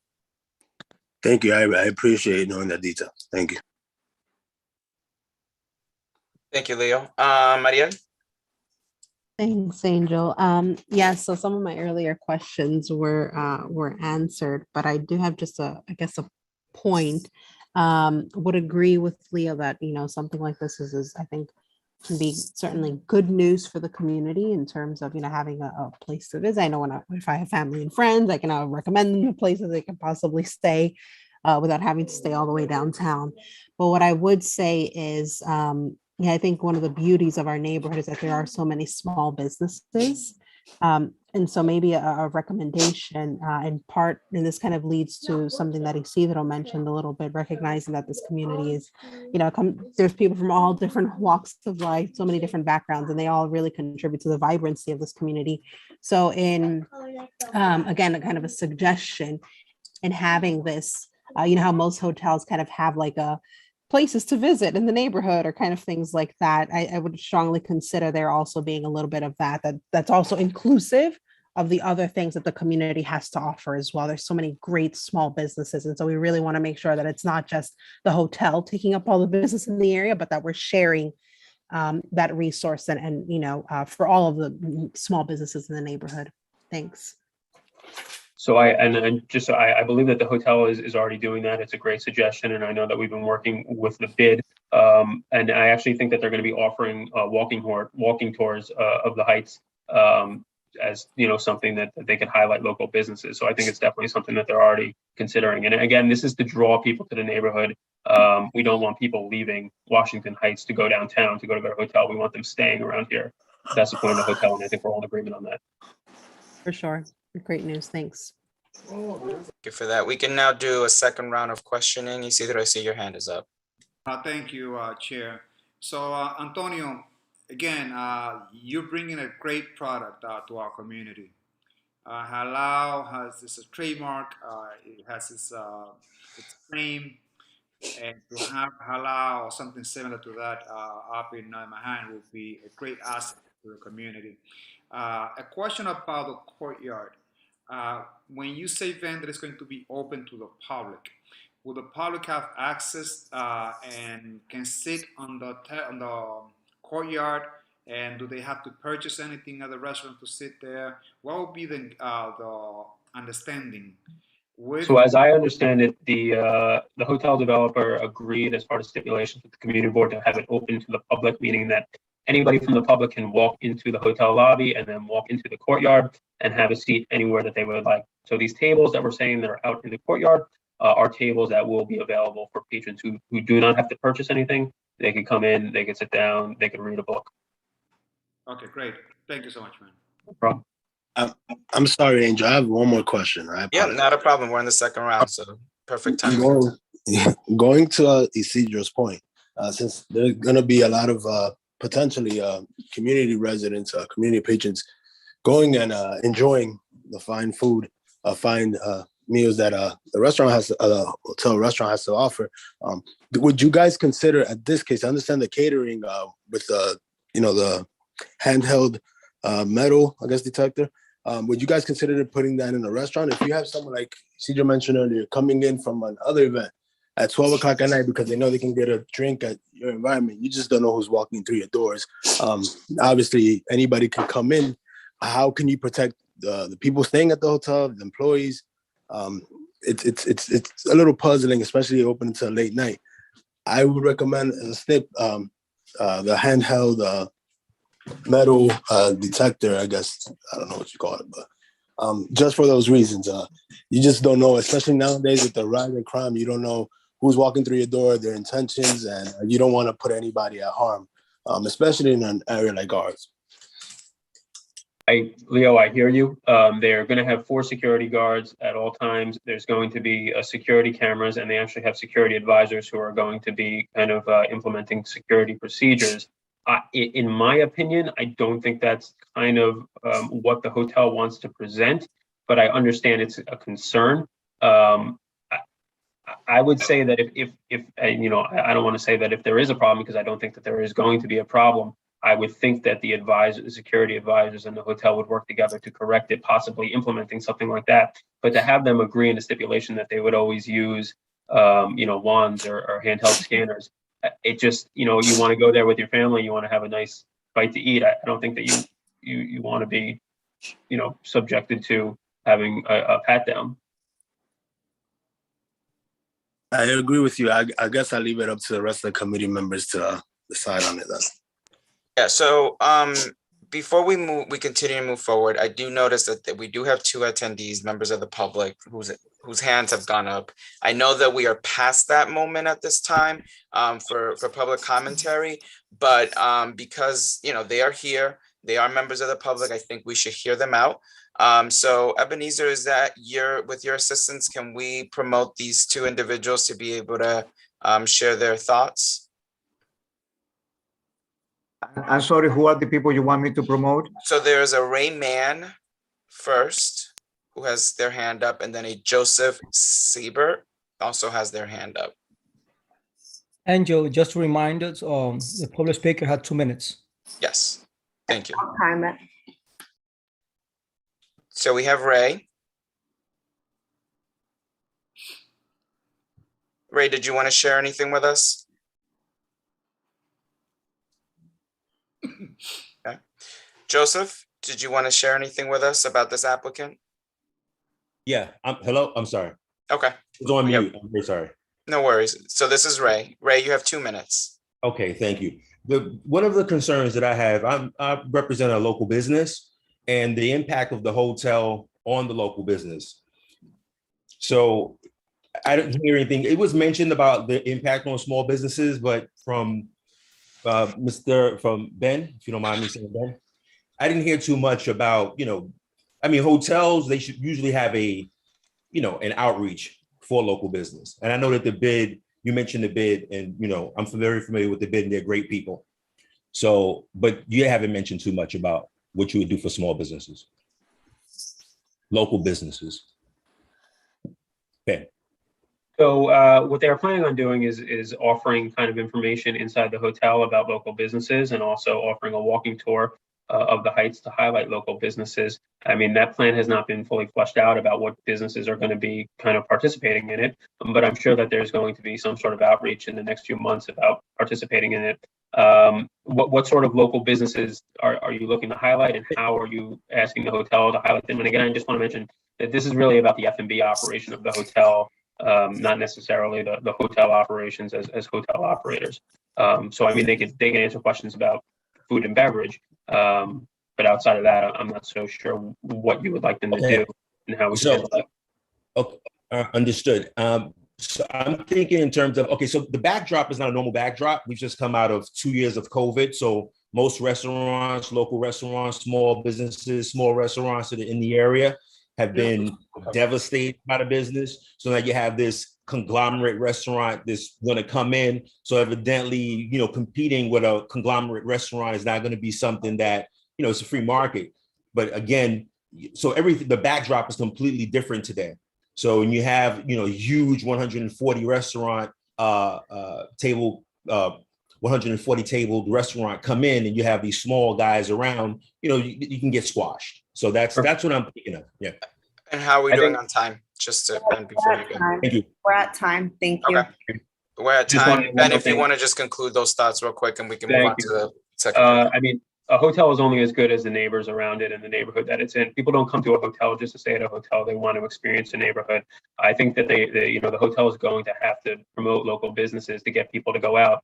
You know, if you're staying in the hotel, you're not going to want to have 3 meals a day at the restaurant in the hotel. You're going to want to go out and get something for lunch or dinner or breakfast at a different place. And I hope that this hotel brings people to the neighborhood so they could experience the local businesses. And you know, I don't think it's going to dominate to the extent, but I hear your concern, and I will definitely pass it along to the hotel operator. Thank you, Ben. Joseph, you have 2 minutes. Hello, my name is Joseph Siebert. Can you hear me? Yes. All right. I've lived in the neighborhood for many years. I've been in the airline business for almost all my life. So I've stayed in more hotels than I care to imagine and tell you. And I can say, especially this ilk and even nicer ilk, I think the hotel is fantastic. I think this whole radio flyer project is great. But I do think that just me, from my years of experience, I say 8 to 4 a.m. is way too late for food and beverage, especially 7 days a week.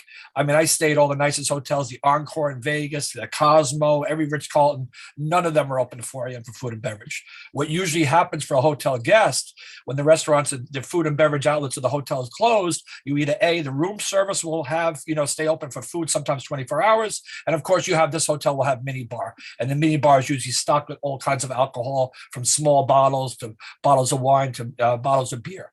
So I think the food and beverage outlet, the 4 a.m., especially on a Sunday night, Monday night, even the weekends, is very, very late for a hotel. And this is, you name it, I've stayed there. Everyone in New York City, all over the world. And I just think that is, those hours are a little long. That's just my thought. But I think the project is a smash. If that makes sense. Thank you, Joseph. You're very welcome. Thank you, Joseph. And listen, I've done a lot of these hotels. We typically get 4 a.m. licenses, and the reason for the hotel license to have a 4 a.m. license is, as you mentioned, so that there can be F&B up to the room up till 4 a.m. In case somebody comes in. A lot of these hotels do have bars that stay open until 4 a.m. to accommodate travelers from overseas. I know that you're saying that's not your experience. It's my experience, and maybe we can meet in the middle. If this is a legitimate concern about people coming in late during the week, I'm sure that we could adjust the hours of the restaurant as long as we can keep the 4 a.m. for the food and beverage to the rooms. I think that's something we could do at 2 a.m. during the week, or a staggered close to give us that 4 a.m. on the weekends, and 2 a.m. during the week. The same thing that we kind of did with the catering establishment. Okay. Thank you for hearing my my thoughts. I really appreciate it. Of course. No, and thank you for joining us tonight and participating and engaging.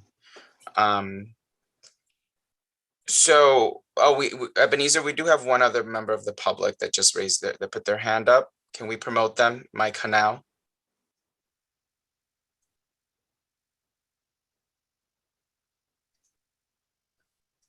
Mike, are you with us?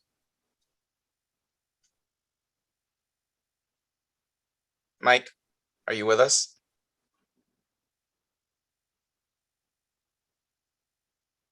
Mike, can you hear us? Hello? Yes, we can hear you. We have Mike. Just got cut off there, just as you said my name. No worries. So Mike, you have 2 minutes. Thank you. My name is Mike Kohano, and I just wanted to respond to what Mr. Siebert said. I don't have much experience with hotels, but I lived in this neighborhood almost all my life. I went to junior high school a block away from this location. And, you know, an awful lot of the restaurants and bars all surrounding this hotel are up until 4. There's even some that are around the clock. And I think that at that hour, a lot of the people that might be wanting to grab a bite to eat or drink are people staying at the hotel. So if they're out in the neighborhood till almost 4 and then they come back and they want to have a quick bite to eat or a last drink, it would kind of be nice if they could have it where they're staying, as opposed to, you know, they want to go out and, oh, the hotel bar closed at midnight or 2. Now they got to go out just to get a drink. I think they should be able to stay up until 4. I don't think that this particular place is going to present the kind of problems that some of the other spots would. Thank you for sharing your thoughts. Thank you. All right, so let's go back to committee session. We don't have any other hands up for members of the public. So Ben, it seems like, you know, the issue around the 4 a.m.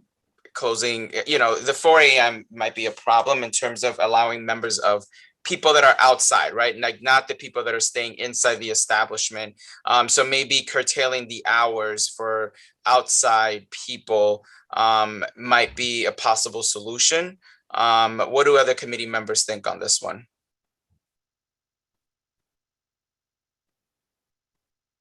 Isidro?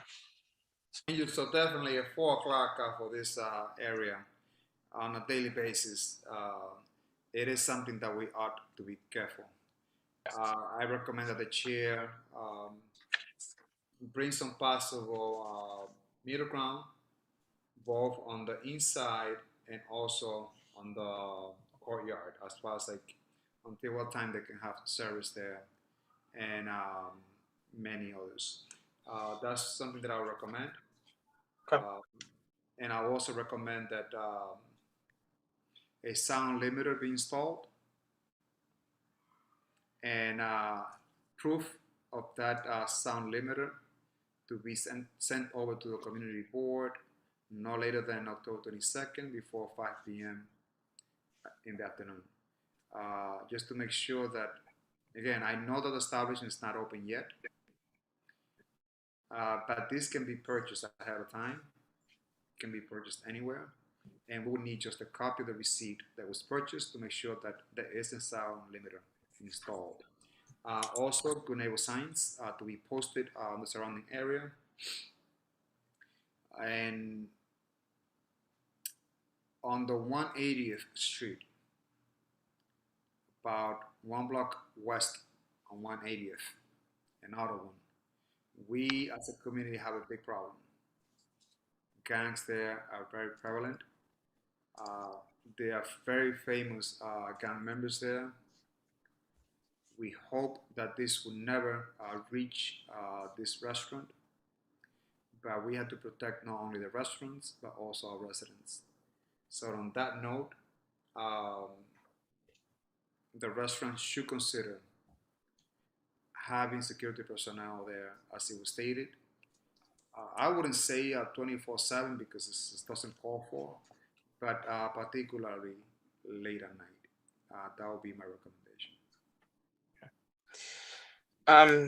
Ben, can we come to an agreement maybe where we talk about Sunday through Wednesday, a 2 a.m. closure, Thursday, Friday, Saturday up to 4 a.m., but after 2, no outside people outside of the establishment. So no like general public can come in. It can only be used by people that are staying at the hotel.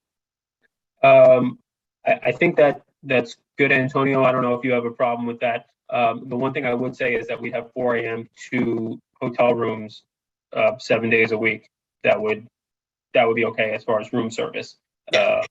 And one thing I did want to mention about Isidro's point, the courtyard closes at midnight, so that's not even part of the 2 a.m. 4 a.m. I just want to make that clear. Closes at midnight daily. As far as a sound limiter, we are going to put one on the system. I would maybe, if we can just be that we provide proof 2 months prior to opening or a month prior to opening. I don't think that they set up their sound system yet. So just going to a Radio Shack and buying a sound limiter is not going to work in the system, but we would provide it. I see you shaking your head. No, because we're voting on the Matters Assist now, and oftentimes we require that whoever's purchasing the sound limiter, that they send the proof the same month that's going to be voted on, because we don't want to come back and revise this matter 2 months later on. It's just a purchase. You buy it, even if you open up a year from now, at least you will show that you purchased the instrument, and then just send a copy to the community board, because we don't want to revise, come back to 2 months from now. I will forget, committee members probably forget, and we don't want to have that hanging over our heads. So we would still insist that this be part of the stipulations. Completely understand. Got it. Okay. So to kind of summarize where we are here, we have agreed on a sound limiter, right? And providing proof of purchase, the posting of a good neighbor sign near the exit of the restaurant bar area. And then in terms of hours, Sunday through Wednesday at 2 a.m. closure, Thursday through Saturday, it's 2 a.m. for outside guests, but 4 a.m. for inside guests. I'm sorry, Andrew, because I have to write up the results. Yeah, no worries. So, Sundays through Wednesdays, right? Yep. It's until 2 a.m. Mm-hmm. And then Thursdays until Saturday until 4 a.m., correct?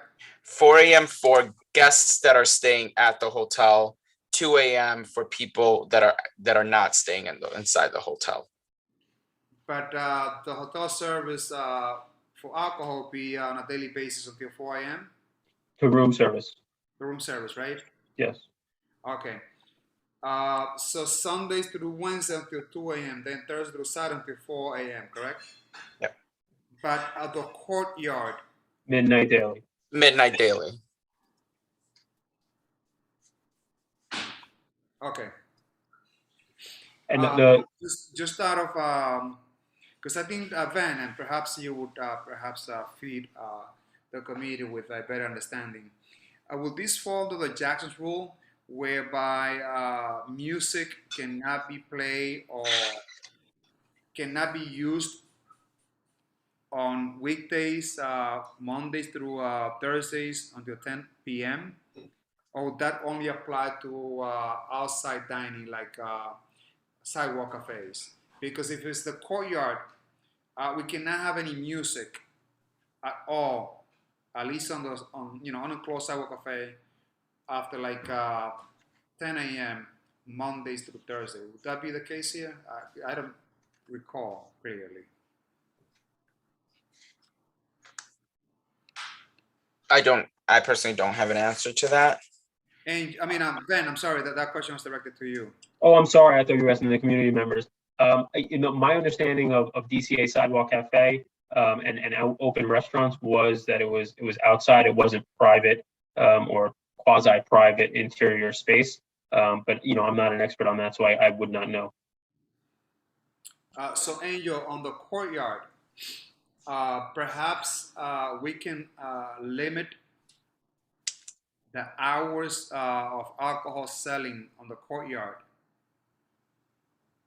on Mondays through Thursdays until 10 a.m. You mean 10 p.m.? I don't know that we can agree to that. I mean, we're already limiting the hours of our restaurant, and now we're further limiting the courtyard hours. I mean, it's going to be midnight daily, which is an all out, which really means that nobody's being served alcohol, for a half an hour before that. I don't know that they can agree to that. Now, I just want to point out that this is not a 500-foot matter. There are not 3 or more licenses within 500 feet, which is a little bit of a different standard. And I do just want to point out that as a member of the community noted, there are several 4 a.m. licenses in the neighborhood around us. So I think it would put us at a substantial disadvantage and not kind of give us the operation that we're proposing here, which we think is going to be a benefit to the community if we're limiting the hours like this. Ben, which licenses in the neighborhood close at 4 o'clock in this area? I don't know, because this is not a 500 foot, so there's no 3 closest that I can compare it to. but we did have a member of the community who did say that there are 4 a.m. licenses nearby. Not in the immediate vicinity. You don't Well, have there's any not, licenses that close at 4 o'clock in the morning near your vicinity at all. respectfully, it's because there are not any licenses within the immediate, there are not 3 or more within 500 feet. I mean, it's not a 500-foot matter. The only license that might be closer to you is 183rd and 182nd in St. Nicholas. And it doesn't close 7 days a week at 4 o'clock in the morning. But my understanding is that as far as like the outside dining and outside cafes, there has to be restrictions with the Jackson rules, which requires that there be no music or alcohol selling after 10 p.m. Monday through Thursdays. That is not a rule that I've ever heard of, and not a rule that's ever been enforced at any other community board. So I'm not sure where that's from. This It's not a rule from the State Liquor Authority. This community board enforces the Jackson rules to the fullest, which the Jackson rule states that outside dining cannot play or serve alcohol during specific days of the week after 10 p.m. Listen, I'm sorry, they can't agree to that 10 p.m. closure of that outdoor area. It's an important part of the facility. I've never heard of this rule. If this is something that's imposed by this community board, it's generally not recognized by the State Liquor Authority as something that applies to all licenses. And again, this is not a 500-foot rule, so we're going to be dealing with a lower standard to get a license here. But it is something that this community board consistently has observed and implement. And I'm surprised that you're not aware about the Jackson's rule, because it is something that we consistently demand, that outside dining do not operate beyond 10 o'clock. To be clear, this is an interior courtyard space. It is not out on the street. I don't know. I can't tell you that this operator is going to be able to survive if they're limiting guests until 10 o'clock at night in that outdoor area. And again, this is a seasonal outdoor area, so it's not even like we're talking about 12 months of the year that this is going to be an issue. And again, this is not a State Liquor Authority rule. It's not part of the rules and regulations. It's not part of the statute. So this is something that the CB would be trying to enforce, which I'm not sure that the State Liquor Authority would recognize. Well, CB12 has a long standing of enforcing this rule, so much so that it was named after State Senator Jackson, Robert Jackson, and it's named after him, the Jackson rule. We have implemented this consistently. And as a community board, we don't have to, we can ask for specific stipulations, regardless of what the NYPD and all the SLA will require. We care about this community. We are the guardians of this community, and we make sure that we, do fair for the community. And it is something that this committee should consider. Yeah, and just to be clear, you're asking for a 10 p.m. closure of the interior courtyard area nightly. The courtyard, which will be open, right? It's not enclosed, correct? It's enveloped in the building, but no, it does not have a roof, so it is not enclosed, but it's on the interior of the building. Correct. So the fear is that because it's not enclosed, noise could be a problem for the residents right behind the courtyard. If you're asking somebody to close an area at 10 o'clock at night, nightly, what you're pretty much telling people is that last seating is at 7 o'clock. It just doesn't work for operations. 7 o'clock, what do you mean 7 o'clock? So if I sit down at a restaurant at 7 o'clock, I'm going to be done with my dinner at 9 o'clock. Nobody can come and take my table after 9 o'clock because they're going to have to be out by 10 o'clock. It just doesn't make sense. No, I mean, half an hour warning is more than enough. Huh? Sorry? Half an hour of warning is more than enough, right? So you're telling me that if somebody sits down at 9 o'clock, they have a half an hour to order food, get their food, eat it, and get out? I will hope that the operator will have that clearly stated somewhere and visible for all patrons to come in, that the courtyard will be closed at X, Y, and Z hours. I mean, that's standard. No, I understand that you're saying that they would have to enforce it. I just don't think that it makes sense operationally, and I don't think that this restaurant can survive if they're telling people that they have to be out by 10 o'clock nightly. Not the restaurant, the courtyard. The courtyard is part of the restaurant. And the courtyard is also open to the public, and it has like really huge open where noise could be a problem to our residents. So are you saying that you don't want the public to come in after 10 o'clock? We could agree to that, and only the restaurant will operate it after 10 o'clock. We're saying that no alcohol be served after 10 p.m. I mean, they can't agree to this. I'm sorry. I mean, if that's the reason that this falls apart and we can't get the community board's support on this, which I think it's a great project, that's unfortunate. I'm sorry about that. And we're just going to go to the State Liquor Authority on it. So I see Mariel's hand up. Thank you. I'm just trying to get some clarification on exactly what is the concern, serving the liquor outside after 10 a.m. After 10 p.m. or is it the music after 10 p.m.? Because it's a, kind of, I understand that the courtyard is within the hotel, but obviously it's a, somewhat of an open space because there's no roof. Is it just the alcohol that's the issue, Isidro? Sorry, I'm just trying to understand because I stepped away for a moment. It's both the alcohol and the music.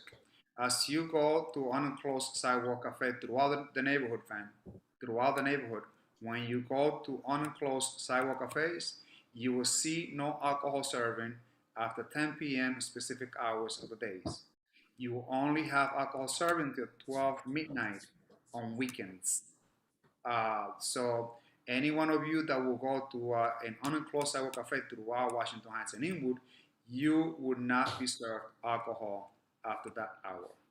And music should not be played after those hours as well. So I'm sorry, are you saying during the week it's 10 p.m. and on the weekends it's midnight and it's only the service of alcohol and music? Yes. So we could have people that are sitting there finishing their meal after 10 o'clock on a weekday until midnight, as long as they're not served any alcohol after 10 p.m. That is the general understanding. Thanks, Isidro. So, I mean, from my perspective, in regards to the music, I mean, I think that's something that, I would think the establishment could understand. If you're having music, again, outside because it's not enclosed and, the sound can go out. I think after 10 p.m., I think it's reasonable to understand, to kind of turn off the music at that hour. But it sounds as if just now from that exchange, there was a bit of clarification in terms of what Isidro was suggesting. And on that note, Maria, I think that we as a committee have to be consistent and be fair to other restaurants in the area. It will look awkward for some merchants to get extended hours, and others that have requested these hours cannot. It's just a matter of consistency, and I would not put myself nor the board or nor the committee members on this very delicate issue. So if I'm understanding correctly, the recommendation is for the courtyard space to be closed at 10 p.m. Monday through Thursday. Yes? Closed for music and alcohol serving. For music and alcohol service. But if guests are still lingering and finishing their meals, that is okay after 10. I believe that is under the jurisdiction of the premise to see when the public space is going to be open until what time. So they have to decide until what time, as landlords or as tenants, they're going to keep that place open. Okay. That has to be clearly stated when the clients come in, so that they will know until what time they can stay there. It has to be clearly posted. We've seen that everywhere we go. And then Friday, Saturday, Sunday, you're saying alcohol and music can still be played till 12 p.m. Till midnight. Correct. Okay. Ben, where are you on this? I'm texting with the clients offline just so that we can understand it. Are there any other concerns outside of hours? If we could just move on. That's it. For me, yes. I think the fact that you have the parking garage underneath is going to help a lot. This community lacks parking spaces. The parking garage is going to be a plus. However, I can assist as the executive of the PID to make 180th Street a two-way street so that there'll be direct access to the garage. I'm going to work with the developer to make sure that they get that. But on other points, I think you're getting a good deal as far as like the hours, and you bring a great operator to the area, which has renowned fame and reputation, and we care for that. And I know that you're going to hire locally, and it's going to be a great relationship if we do things right. I just want to be consistent.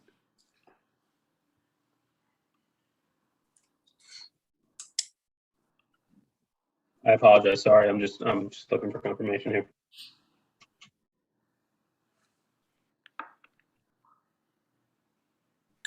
Excuse me. Can we come back and vote on this, or do we have to vote on this right now based on since Ben is getting confirmation from? I think we need to we got to get through this agenda item. And then I mean, I'm being told that it's just not going to work operationally, and I appreciate you trying to compromise with us. That really means a lot. It doesn't seem like it's going to work operationally, and they're going to want to go to the State Liquor Authority on this. Okay. So with that being said, I think we go straight to a vote, Isidro. Andrew, perhaps you want to provide clarity to the committee on how and what we're voting on?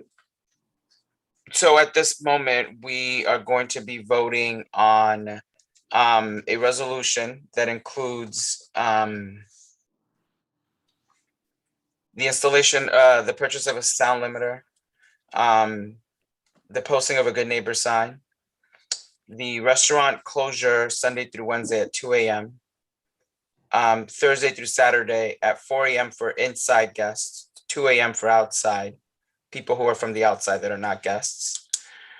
It was recommended to include a stipulation where the courtyard would close at 2 p.m. At 10 p.m. Monday through Thursday, and a closure of 12 a.m. Friday, Saturday, and Sunday. I think it was a stopping of service and music at 10 p.m. during the week, midnight on the weekends, but that people are, our agreement was that we would midnight during the week would be people will be able to sit in there. You are correct. Sorry. Thank you for clarifying that. Yeah, music and liquor. So stopping of service Monday through Thursday, that would happen at 10 p.m.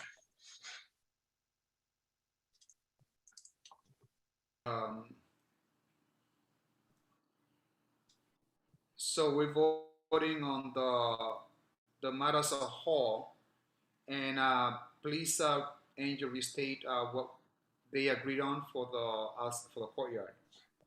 So for the courtyard, the desire is for a 12 a.m. or midnight closure Sunday through Monday for 7 days a week. 7 days a week. Okay. All right.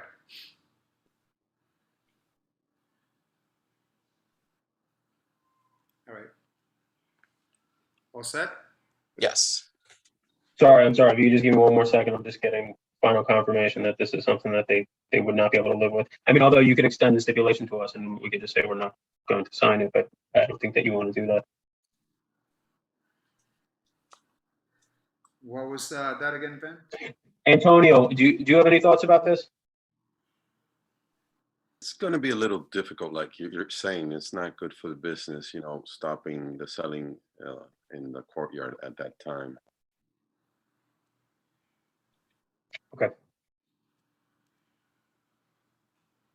Angel, this is Lily, the interpreter. There's a person, Mike Hannah, that would like to make a comment. Yeah, he was already provided his 2 minutes earlier during public session. Thank you. Okay, so Isidro, I need your clarification, to be quite honest on this one. That is the resolution that we are intending on voting on. What I'm gathering is that Ben is going to tell the SLA that they are against the resolution that we pass if they do not agree to the stipulations that we want to include in the resolution. To be clear, what we would say is that we agree with all other stipulations except for this one, which we are asking for midnight. I mean, other than that, yeah. And yeah, I believe that when we send the resolution to SLA as the board recommendation, we have to go with what the client wants to have. Got it. Yeah, so whatever they want to have, it should be part of the resolution. And then, the committee and the board will decide which recommendation to send to SLA.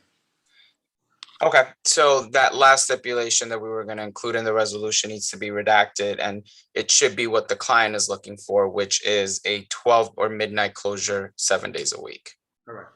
Okay.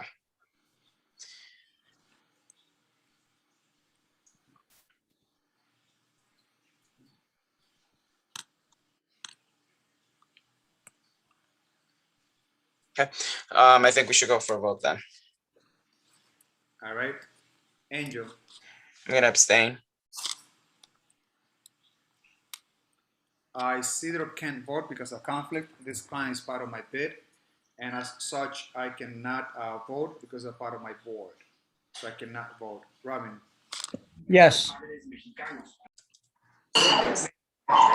Yes, for me. Maria. Yes. Simari. Yes. Hill. Yes. Very well. Chair, you have the vote of 1 abstention, 1 person cannot vote, and 5 yes. Okay, so with that being said, the application does pass as the resolution that we last discussed, where we redacted the limiting of the hours and it just goes right back to the midnight closure. Is that clear, Ben?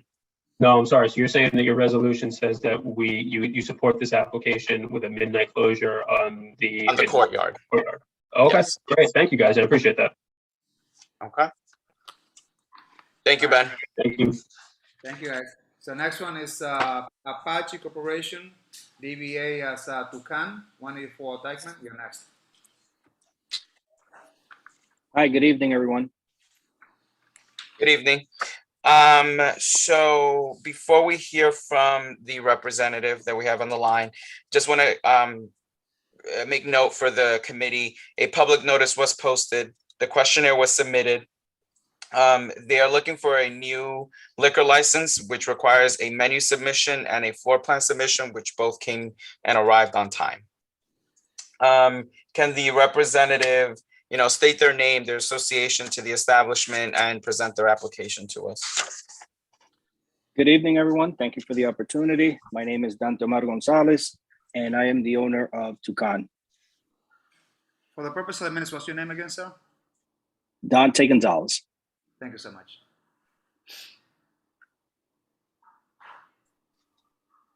So Dante, could you just give us a brief presentation on your application here?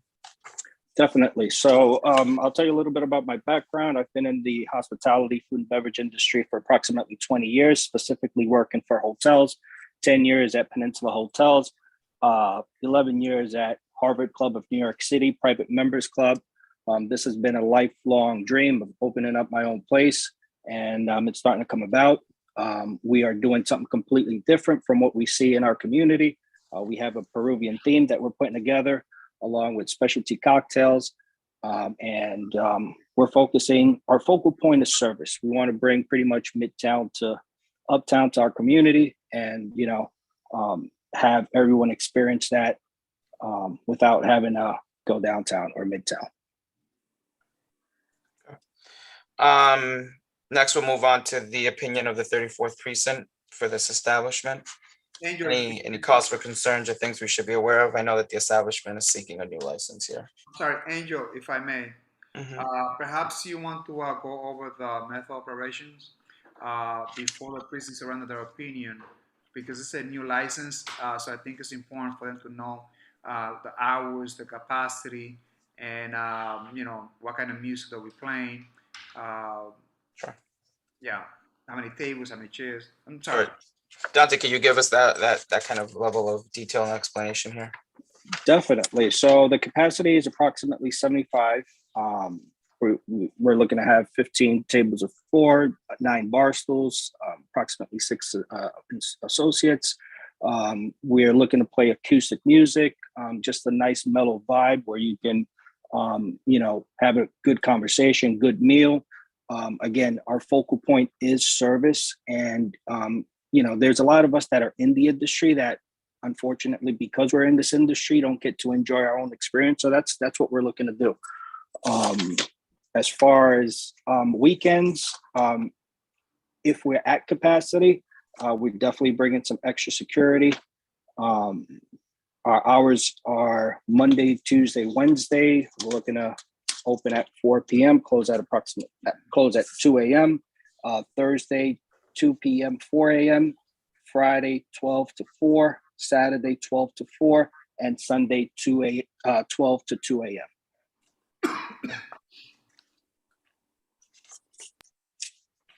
Thank you for sharing that information. So what is the opinion of the 34th precinct here? How you doing, Officer Aim? As we all know, Dykeman is a very, very busy street, a lot of crime. Just be aware of that. You're also right next to El Jefe. So, it's very busy, that street. So it comes with a lot of responsibility owning an establishment on Dykeman. We don't have any opposition. So, good luck. Thank you. Seeing here in the Zoom, we do have one hand up from a member of the community. Thank you for sharing that, officer. We do have one hand up from the member of the community.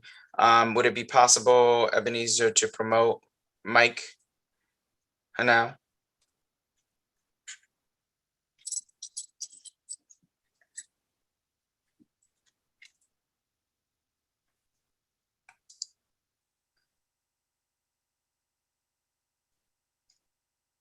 Mike, can you hear us? Mike?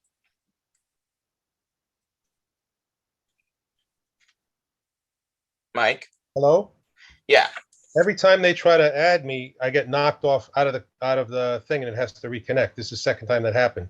No, I had my hand up for the last discussion and they decided not to call on me. I didn't have my hand up for this matter. Okay. Thank you. So then we can go over to the committee for a committee discussion. So can you again just go over with us the experience? Who are the owners? Who's going to be managing the day-to-day operations of the establishment and their experience? So I'm the owner and I'll be managing the property. Again, I've been in the food and beverage industry for approximately 23 years. Certified food protection, tips training. I recently worked at the Harvard Club of New York City as the house manager for the club. I'm in charge of all banquets events. It's a private members club, nonprofit.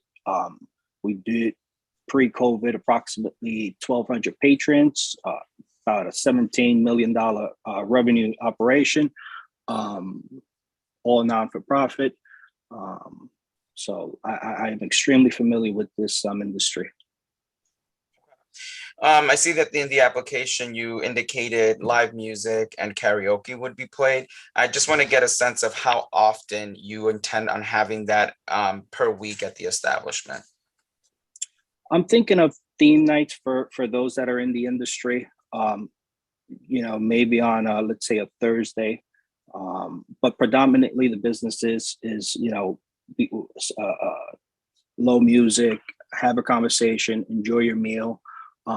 I do plan on doing again theme nights, maybe a karaoke night, but it's pretty much predominantly low music, acoustic music. If there's a tune you want to play, maybe have a guitarist walk up and down the aisles based upon the patron's request, play me a tune. That's the vibe that we're looking to do at this establishment. Okay. And one question for you is, what would you say would be your number one benefit that you're bringing to the community, considering, Dykeman Street and the issues that are associated with Dykeman Street? I just want to hear from you. What do you think is going to be the biggest benefit that your establishment will bring to the area? Food and service. You know, we want to bring, Dykeman has become, I've lived all my life in Dykeman, and we're extremely diverse. At one point, predominantly Dominican, but now we're a mixing pot, and it's amazing. So again, first it's service, great food. We have a lot of Mexican themes in that area, a lot of Dominican, Cuban food, not that many Peruvian. So I think this is going to be something different, something that the community is going to embrace, as well as service. Again, with my background and the years I have in the service industry, I think some places lack the service, the attention, the eye contact, you know, the recognition of those that are, you know, dining. So I want to say fine dining, but I hate to use that word. Every place should be fine dining. I think service is going to be our focal point again.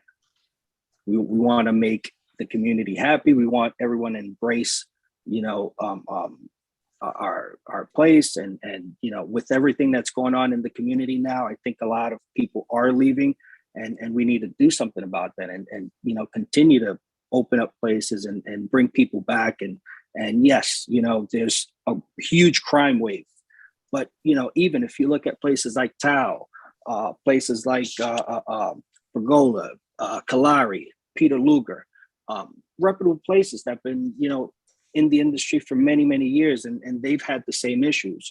But you know, people continue to go to those places, and you know, I want our people to stay within our community, and you know, eventually things will get better, I think, in that area, which is why I've made this investment. I didn't run from Dykeman, even though there's a million things happening.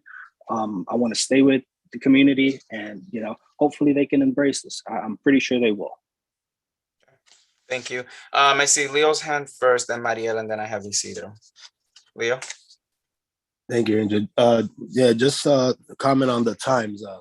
As Officer Ames from the 34th Precinct said, it's a very high crime area, especially with everything going on. I don't see it plausible to stay open on weekdays from Sunday through Wednesday, 2 a.m. I would reduce that time, and then on the weekends, I would definitely recommend some type of security guard with proper equipment licensed by New York State, just to prevent any or add to the influx in crime in that area specifically. Also, would you guys have outdoor dining? I know 135 Dykeman is next to Taco Bell, if I'm correct. And that area, it's pretty complicated with the parking situation and how congested the sidewalk is because of the medical center in the corner, et cetera, et cetera. So are you guys thinking of having outdoor dining, or it's just inside? No, it's all indoor dining. No, there's no outside dining. Okay. Leo, your questions all answered? Yeah. Okay. Mariel? Yes, just wanted to say, you know, looking forward to visiting this establishment once it is kind of open and ready.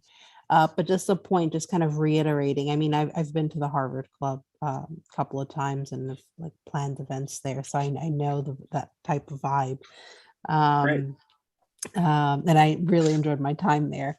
But what I will say is, and it sounds like you said you are from the community, so you know that the vibe at the Harvard Club is very different from the vibe on Dykeman Street.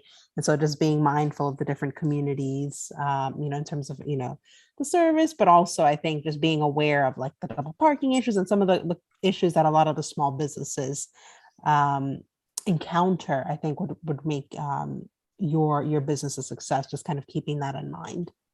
Thanks. Thank you, Maria. Isidro? Thank you, Angel. So Dante, you've been part of this community for a long time. I'm glad that you're bringing something positive to this area. And I'm a little bit concerned about are there any possible connection to El Jefe? No, none whatsoever. So none of the Jefe members are part of your corporation, correct? No, sir. But it's interesting to note that based on how you are putting your place out there, looks a lot like a Jefe. at least on that side. There is awning that has been extended from El Jefe that was prior to me starting construction. I did speak to the owner. She's a lovely lady. And, we had small talk and, she said if that was any issues with that, I said, look, for now, I'm on the construction. You can leave as is without any, without any concern, any worries, because everything has a monetary value to it. And, it really doesn't affect me in that sense. But as we get closer to opening, things definitely have to change because again, their awning is somewhat extended, hovering over my place. But I don't feel there's any immediate action that needs to take place, at least not now. Because people can easily confuse a place as being the same. And if that is the case, I will have some reservation about this license. Again, no, that's just because we're under construction.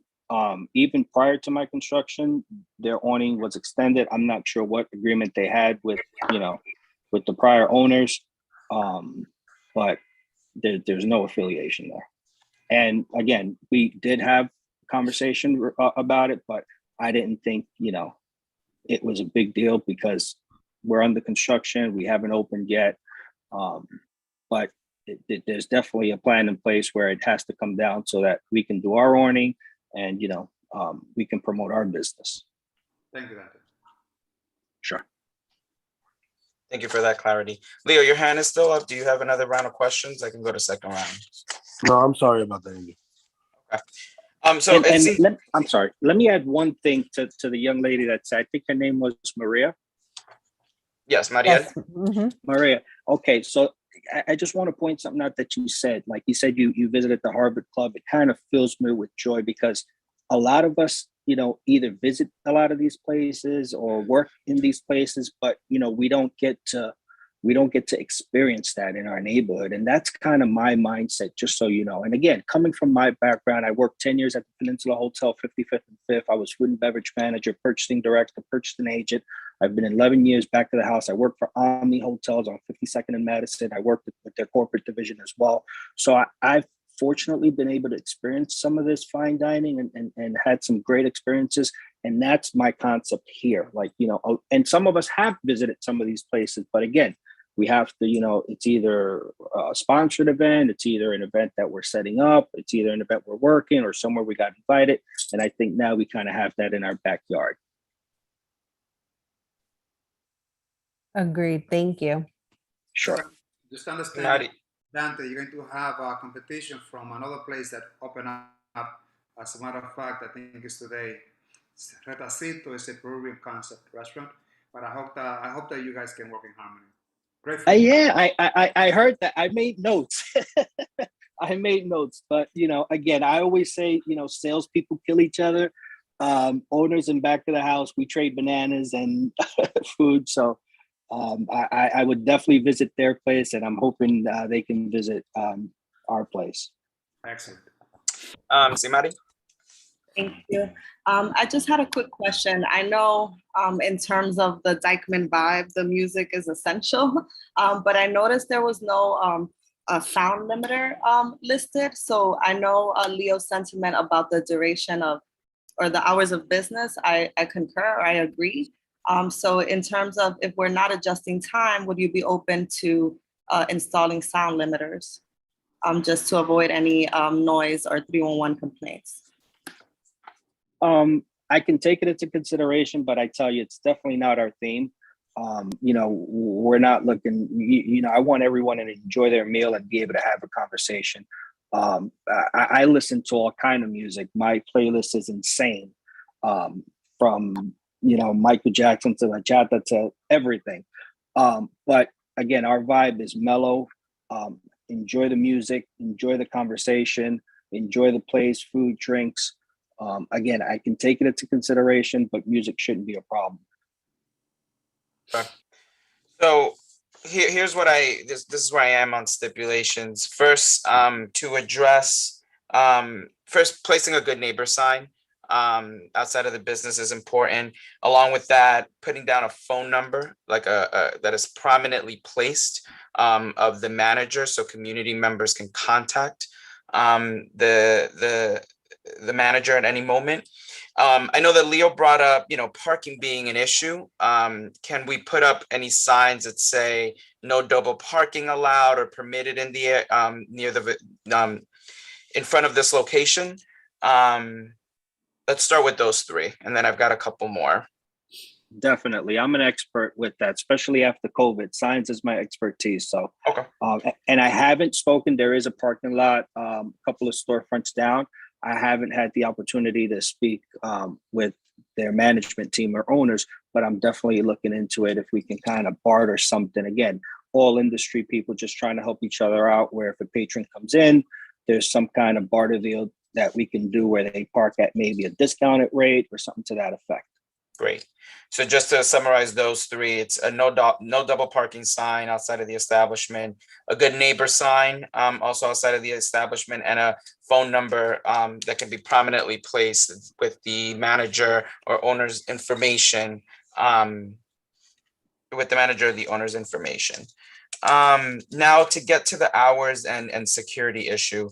So I do agree that a sound limiter should be purchased. If that could be done before the general board meeting, that would be best, so that we have proof and, submit proof that a sound limiter was purchased. Could you agree to that?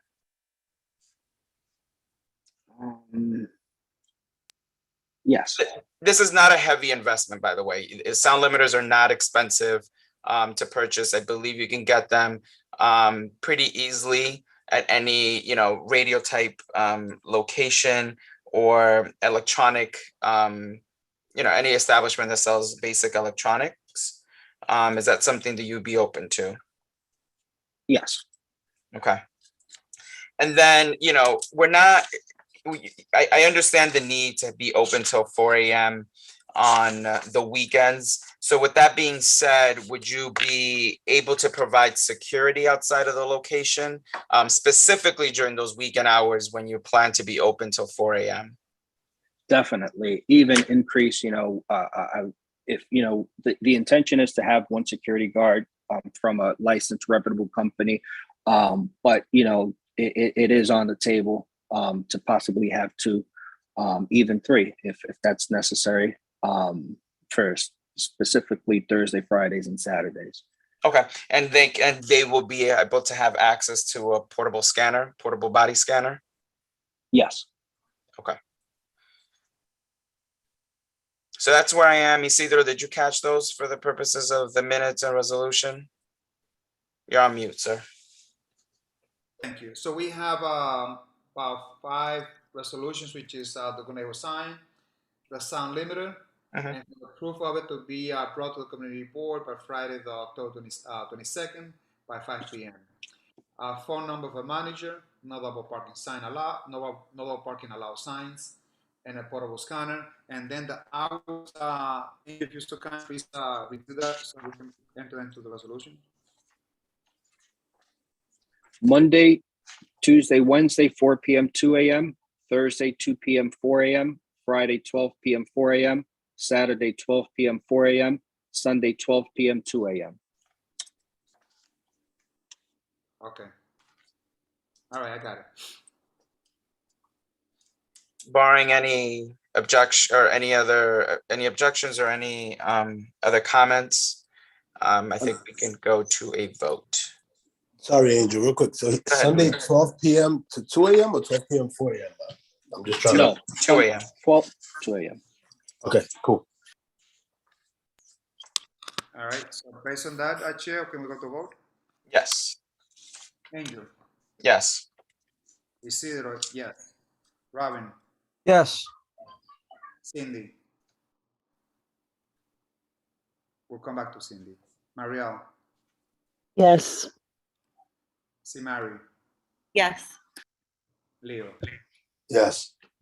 We'll come back now to Cindy. Cindy, how do you vote? Yes, my vote is yes. Chair, you have the vote. 6-0-0. So with that, Dante, the application passes. Congratulations. Thank you. Hope to see you all. Don't forget to send us the proof of purchase of Taza Unlimited by Friday 22nd. I will. Do I send that to Chanel? Yes. Okay, perfect. God bless you guys. So the next agenda item is Mala LLC at 3805 10th Avenue. Chair, take it away. I'm so sorry to interrupt. So it's Leo again. I think we should, I'm not sure if it's been mentioned at the beginning of the meeting, but when we pass or vote against a license, and that's at a committee level, it still has to go to the general board and be approved by all other members. Just FYI to all the licensees. Yes. Anything that passes here needs to go to the general board for consideration, and that's the final vote there. So, do we have a representative here from Mala? Wait, excuse me, guys, quick question. Number 7, Margarita, I'm sorry I got on late. I'm sorry, I completely forgot. So we went through that application, and that application passed. Oh, okay, great, thanks.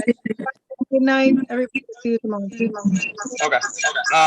So we have a representative from Mala? Yes, me. Okay. Before you present your application, there's like a. Let me get out from this. Can Ruth? Can you hear me now? Yeah, we can hear you now. So yes. Before we go there, okay. So what I have here is the questionnaire was submitted, the menu was submitted, the floor plan was submitted, but we did not notice a public notice posted outside of the establishment. That's just for the committee to know. Now, Ruth, you can have the floor to present your application to us all. Hello, everybody. Ruth Morales. I am a long-time resident from the neighborhood. Pretty much I've been here since I got from Santo Domingo. I want to say that I posted the sign outside. Somebody broke into the place a couple of days ago, broke the glass where it was posted. I resent it to Charlene like 2 days ago, so she can have it on records. So when I didn't replace the glass. I just put like a piece of plywood in top, but I resent it to her. And I explained to her basically that somebody broke into the space. I want to talk a little bit about the name Mala. Mala is the beating from religion. It's a Buddhist way to pray, meditate, and that's the thing that I've been in that location. I want to talk a little bit about myself. I am a general contractor. I am the only NWBE from the neighborhood, from 125th all the way uptown. I am the only woman contractor from the neighborhood. My works include Port Authority, DHS, Department of Homeless Service, New York State Parks Department. I want to say that I have security clearance, high security clearance. And I want to say that because of my work with government, I am vetted, meaning like I cannot, I cannot fuck it up pretty much anything, because pretty much all my records had to be clean. And I applied for this liquor license with the understanding that everything that I'm going to be doing on that location, it may affect pretty much everything else for me. I also want to say that I am the builder for the location. I am the general contractor on records, building the location. And I do believe that I submitted some letters of support from different organizations that have worked with me, including the Diamond Houses. I do want to say also the Inspector Buseri, which was the previous inspector from the 34, have worked with me on the past. He couldn't make it today. He's pretty much 100% supporting me on this application. He wants to have some words to say about his experience working with me on the past. Pretty much like I've been a long time resident. I am a union contractor. I provide work for the members of my community, union jobs. I am affiliated to 5 unions, good standards, all of them, good standards, all my licenses. I have license in Philadelphia, New Jersey, and New York. So pretty much I going into this business because eventually sometimes you have, I have experience. It's a family business. Everybody that knows me from the neighborhood have seen my daughter into that place, and she was maybe like 5 years old. I am open to the conversation, pretty much any question that you have or any kind of referrals. I also want to say before than anything else, because I do have an outdoor space, I am part of Inwood Artwork. We're gonna be coming, this is the first resident space that we're gonna have. I've been in Artwork for 4 years, member. So this is, we're gonna be combine the space with them. They're gonna come on board. We're gonna be mobilizing some other days for the art places, for the artwork that we've been doing, including the funding that we provide for local artists. Pretty much like, I am open to any question that you may have regarding my application. Okay. Before we move forward with, public commentary and committee discussion, I just want to hear from the 34th Police Precinct if there are any concerns with that area. I know that the establishment isn't open yet, but if you can share if there's any concerns in that space. This is Officer Aim from the 3-4. No 311 complaints, no 911 complaints. And, obviously it isn't open yet, so we have nothing to report. Thank you. So we can go over to public commentary now. I do see a series of hands that have gone up. The first one I notice here is Yasmin. So Ebenezer, I'm gonna need your help with promoting some of these folks. Yasmin to be promoted first to speak.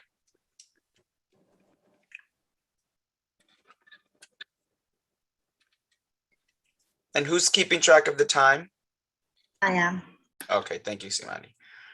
So Yasmin, do you hear us? I think it takes some time for the audio to connect.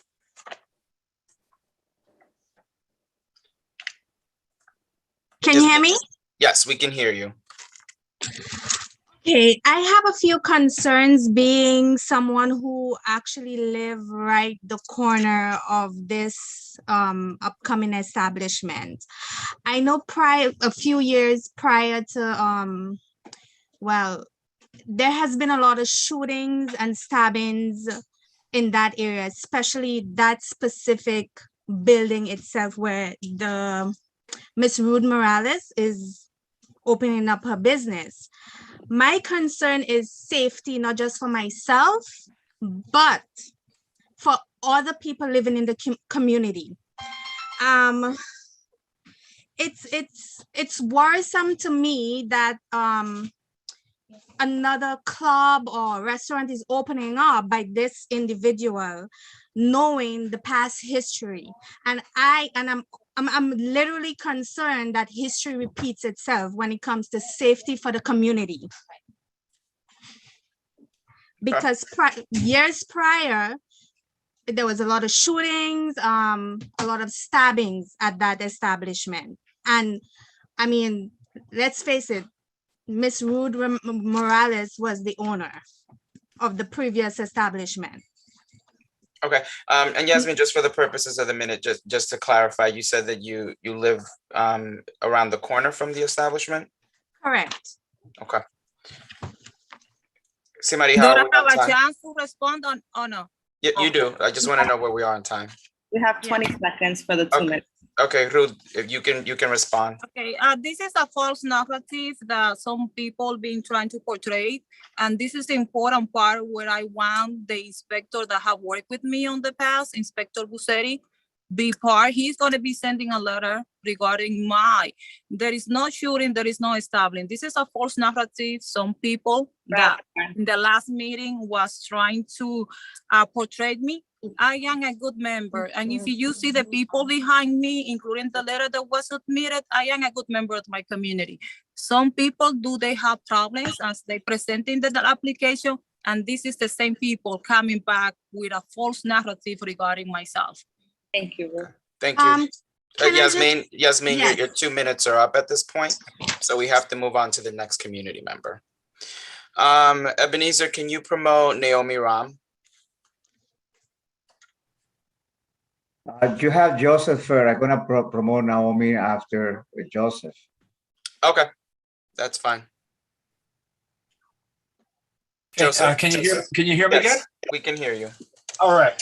I guess the easiest way to say this, as strongly as I love businesses in the area, and I love that radio flyer project. This project to me just seems like the antithesis of that. First thing I gotta say, I'm always a big believer. Business is as strong as the foundation it is built upon. And I feel like this foundation to me for this place is just everything about it just seems off, seems sketchy. A few things. First of all, there's a church within literally right across the corner from it. So we're talking a church less than whatever the 250-foot rule, and a school right there. So we're just going to start on that. My child goes to one of the school over there. Not that I'm so really thinking about it, but you have it right there now, well within range, right, of both. That's first. Number two, I had one of my architects that works with me on some of the projects for the airline pull some of the architectural records on the building. And first of all, it has a certificate of occupancy for that whole lot, which includes the 5 stores that are there. And it's only permissible to be stores. It doesn't have a number 6 restaurant designation. And even if it did right now, it only has a 26-person load, and that's distributed over the 5 lots. So that means literally these stores aren't supposed to have more than 5 people on each. Then if you also go look at DOB, years ago, about 10 years ago, they tried to pull a cabaret for $220 with a cabaret and dancing in the same spot, which DOB declined. So, that's first thing when I look. When you're going to start a business, anything, you got to make sure you check your balances. And when I look at this, this is a big flag. Then even bigger than that, when I just heard her say that she's the contractor right now, she did post today. I even went by today. She did post the notices for this meeting, 100%. 4 of them were posted on her glass, which I have a photo of and dated. But what she neglected to do, which is highly against any New York City regulations, she has the windows blacked and she has no permits, not a certificate of no effect. She doesn't have an alt 1 and she doesn't have an alt. Joseph, thank you. Joseph, your time is up. Can I respond on that matter? Yes, Joseph. Do I have a second or no? Just let me know. So Joseph, your 2 minutes are up at this Okay, point. very fair. Public. I got to You do have an opportunity to respond. Try to make it brief because we So have 3 other basically, people. we're going to go back into the same people, the false narrative. First of all, the place have a letter of objection, which is allow me to operate the location. The part of the church and the church and the school is also a false narrative. Basically, liquor authority provide a liquor license based on that information. That's inaccurate information.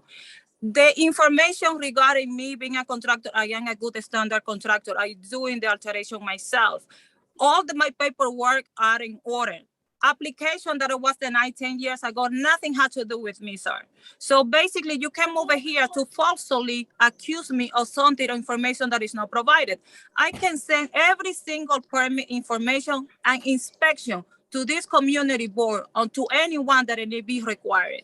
The false narrative that you and the people behind you trying to present me is because you just want to block my license. And this is an ongoing court situation that is been happening. Thank you, Ruth. That was 1 minute. Thank you. Thank you. So next we have Naomi Ram. You have 2 minutes. Naomi, can you hear us?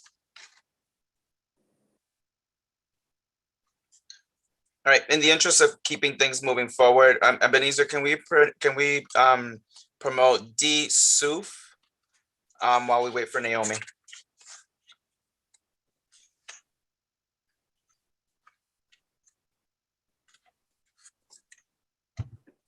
I'm sorry, can you guys hear me? Hello? Yes, we can hear you now. All right. It's So funny. 2 minutes. Okay, it's funny that Ruth Morales says everything being mentioned here is a false narrative. First of all, I want this entire community board to know she is a liar.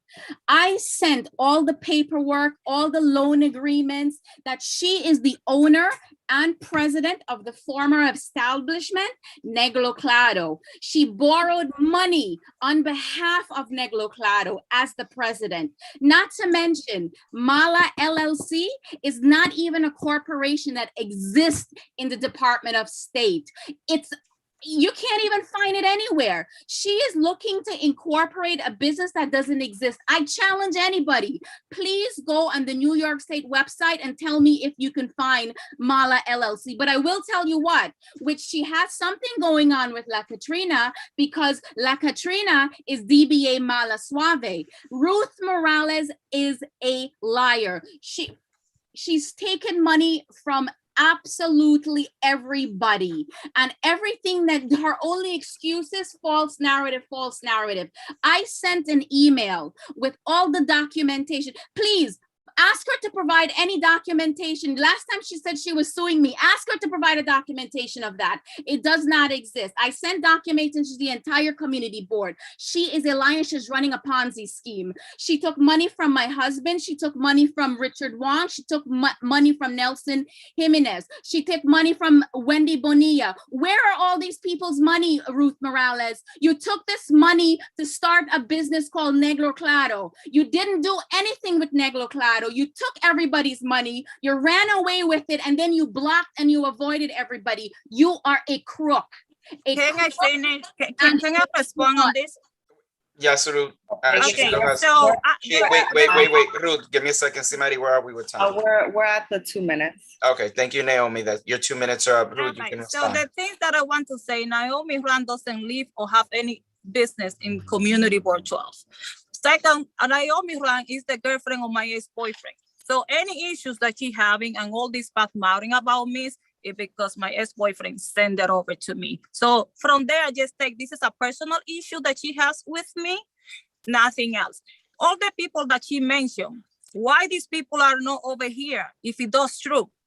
All right, I do want to say this is a woman that have been falsely accusing me of a lot of things. And you just had to see the records of the places that she managed.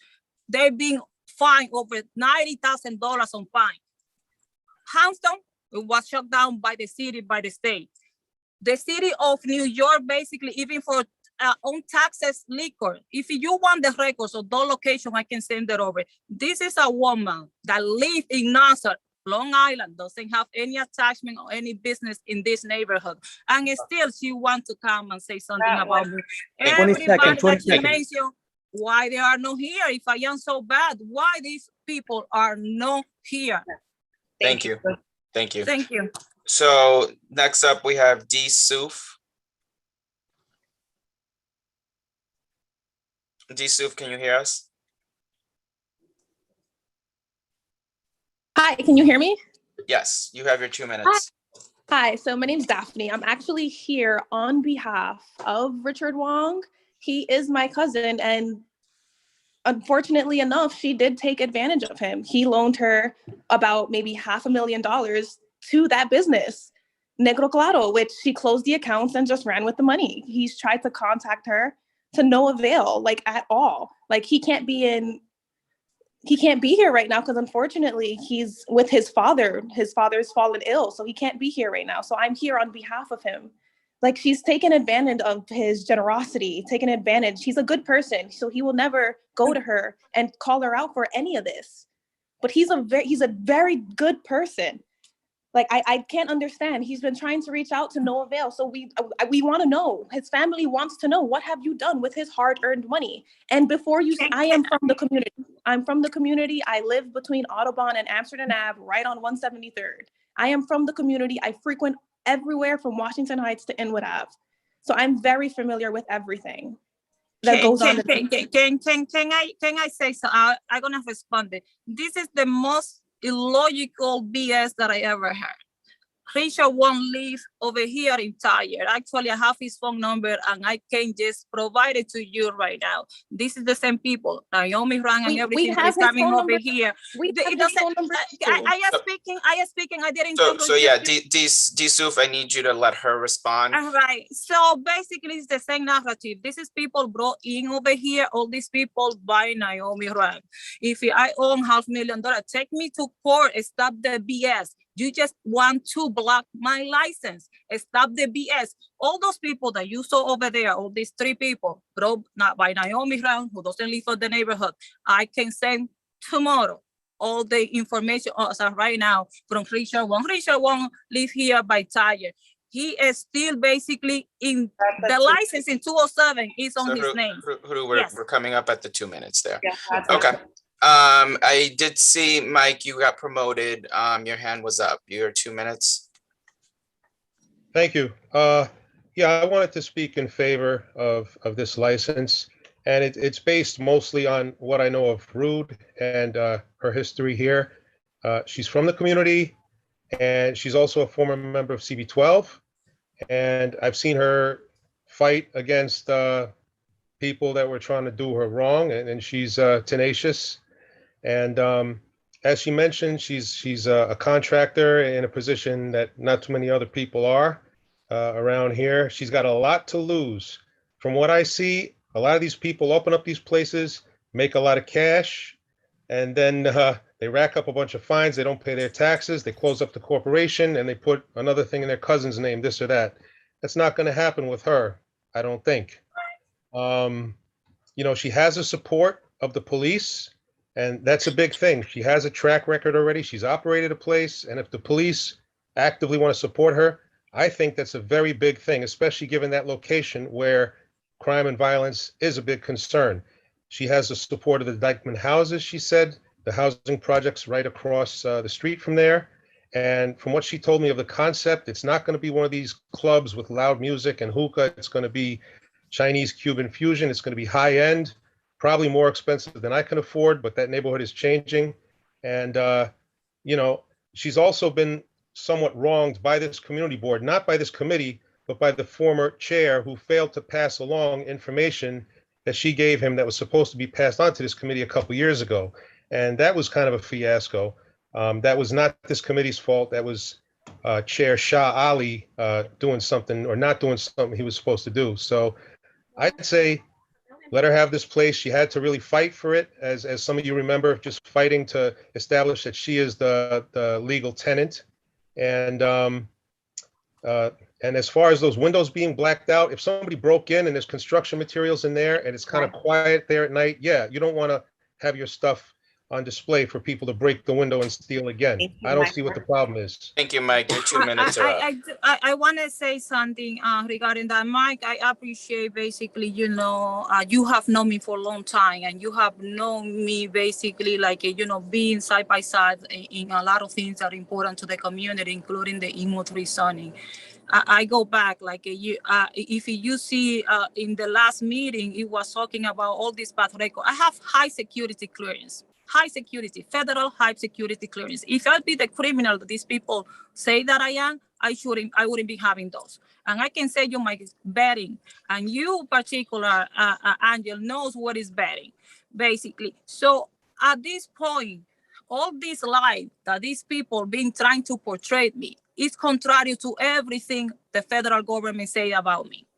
And I go back, if you see basically like my track records from Port Authority, New York State Parks Department, DHS, all the agencies that I have worked and all the assets that I have is because I am not a criminal. I have high security clearance. All these people is just BS trying to block my license. And those people not even live in this neighborhood. Let's wrap it up. 20 there. seconds. Thank you. So we have 2 community members left. Ariela, you are first. You'll have your 2 minutes. And then there's an individual with the initials of CA. You will then have your 2 minutes. And that would conclude the public session. Hi, everybody. You know me, Aurelia Tavares. How are you? I can't say that Ruth stole from me or did anything like that, but I will tell you what happened after I spoke on the last session. She called everybody and told them that she would break me and that anybody who supported me, she called the restaurant association and told them that she would F me up and that don't worry, that she's gonna call this and she's gonna do that. That's who Ruth is. That's how she operates. That's how she lives her life. I don't even care. I don't care. And people called me to tell me, please, she stole from me. She did this. I'm not even gonna go there. We're gonna go to her operations. She operated Negro Claro with a tank in the back, with a swimming pool where somebody who was drunk could have died without a safety guard, without a safety for the public. I care about the public interest and advantage. She is not a good operator. She should not have a liquor license. And the liquor authority is going to go in on her with this. And I don't think that we should go with this. She's not a good operator. She's not good for the community. And forget about all that other personal stuff. Operations, she's not a good operator. And we should not grant her a license just because she's going to threaten all of us. I don't care what Ruth says about me. Who cares? It's her operational. I'm basing it on her past history, and it is not good in the restaurant industry. It's not, and it's not good for the community. Thank you. I'm gonna say something. Okay, so Aurelia Tavares is a convicted felon. She has spent 2 years in jail because she stole from that. So let's start talking about character. Okay, when Ruth, you see my, I am speaking. So Go when you ahead, see Ruth. my operation and you go, basically, when you have an inspector from the 34 that have work with you, that is getting behind you, basically, it talk a lot about you. Whatever Aurelia say, You're not basically, in just jail take it from there. Aurelia, Just she take let it her from there. finish. She's a convicted felon with Let's a wrap it up, label Ruth. in Queens. Let's wrap it up here. Basically. Time is So up. no, let's Time is talk up. about character. Time is time. So at this point, at this point, time is out. Back to the fact. What I'm This saying is is a that convicted felon trying to tarnish a good Ruth, person please. thing. Okay. Can we mute both of them? Yes. Yeah, please. So we have one last member of the public that wants to ask a question, and then we need to move on to committee. Yes. CA, please. Hello, good night. Can everyone hear me? Yes. Okay, hi, yes. So I have a concern when it comes to Miss Morales. It's an objection, obviously, towards application. I am from the media, and when I found out that she was applying for this license, I did some digging. I do not think that the committee should approve this application because Miss Morales has publicly been discriminatory towards the LGBTQ, which does not make her very inclusive towards, you know, the community itself. You know what I mean? Back in October of 2018, the New York Post, which is a former employee of mine, posted that Miss Morales had a verbal assault against the LGBTQ community, which created an uproar, especially against trans women, referring to other female restaurant owners as ugly, disgusting, transgender-looking females. Now, the New York Post basically did a whole article, which is still up, which is in October of 2018, against Miss Morales, because some members of the LGBTQ community felt offended by this, somebody who was a representative, somebody who was a part of the community, somebody who had such a high position. I mean, how can she promote hate speech and expect community support? I mean, I did the digging, and she is a con woman. She is a part of basically a mafia. She is, you know, against the LGBTQ, and that is not right. You know, that is just the ignorance that this woman has. And I think the community board should do some digging, really thorough background checks, because the New York Post, New York Times, they have reported about her. So I mean, thank you. And for the minutes, what was your name? Because all we see is CA. Yes. So CA was Leah Stepan. Say that one more time. Leah, Lea. Mm-hmm. Last name Astaphan, Astaphan. Thank you. Thank you. And we're at I have 2 minutes to I have a few minutes to answer. Okay. Let's just wrap it up as quickly as you can. Yes. So if you go back to any article, you're gonna see that Naomi Ruan is attached to that article. And this is again the same false narrative. Naomi Ruan being paying the what is the name? The New York Post actually on that. No, honey, they're text messages. Let's not interrupt. Let's not interrupt so that we can move as quickly as possible. Naomi Ruan is being paying to that. It's basically the same narrative. the girlfriend or my ex-boyfriend just trying to make my life difficult on that. I want and I will go over. Naomi Brown supposed to be sending all those information to my lawyer. We've been waiting for January 22nd on that. And she should be just provide so we can close this chapter and everybody move on with their life, please. Okay. Well, thank you, Ruth. So now we're going to actually just move into the committee session. Leo, I see your hand was up first, then I have Robin after that. Oh, I actually have a couple of questions about the business, not about the character of the owner. That seems to be a huge issue. I'm not here to give an opinion. I'm not a judge. So I'm going to just base it solely on the business. To Ruth, I have a couple of questions for you. So I see that you want to operate most of the days open to 4 a.m. Is there any way that you would be willing to take a recommendation and maybe close earlier Sundays through Wednesday, Thursday? It's negotiable, but Sunday through Wednesday at least. Again, I know that you have support from NYPD, from the Dyckman houses, and from the neighboring businesses, but I do believe that because there are a lot of older citizens that live in the Dyckman houses, just having people there Tuesday and Wednesday coming out drunk or whatever it is at 3 or 4 in the morning can cause an issue. Yes. I am agreed on that. And actually, you know, when I submitted my application, I want to say, like, you know, and everybody around me knows I am a mom first before than anything. And I can work on those hours, definitely. I would like to keep Sunday until 4 o'clock. We do have a plan regarding the hours with Inglewood at work, basically. And I would like to have like Monday and Tuesday with a little bit until like a 12, because we're trying to kind of fundraise and work on the space for a special event that we have. But I am willing to work on the hours. Okay. Suggestion of the committee. Thank you. And the other couple issues is obviously parking is an issue everywhere in the Heights. In that area, not too bad. It's a wider street. But again, double parking could be an issue. So if recommendation for the STIPs, if she could obviously post a good neighbor sign, obviously put the contact information for a manager or the owner. And lastly, the double parking, no valet parking, obviously, and the double parking, if she can make sure that she, you know, whoever her security system is, they kind of enforce no double parking, or at least have a sign that says, hey, no double parking. I do want to say regarding the parking, I work for Paul Garaldi, which is like the property owner for 9th Avenue, most of those building over there. He providing me parking. I can send a letter to the committee tomorrow, you know, when he specified the parking spaces that he's providing me. This is like all the spaces that are in 9th Avenue, all his property. And because of my work with him, he's providing me parking space. Okay. And last, Leo. Will you have security at all times? Being again, it's high crime. Yes, area. I do want to have security because it's important to me, you know, what is underage.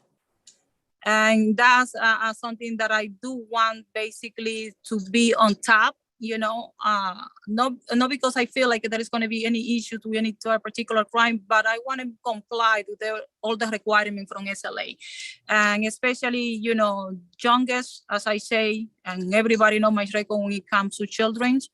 You know, that's important to me to have the make sure, like, you know, it's a safety environment, because my daughter eventually at one point will be taking part-time with me working in there.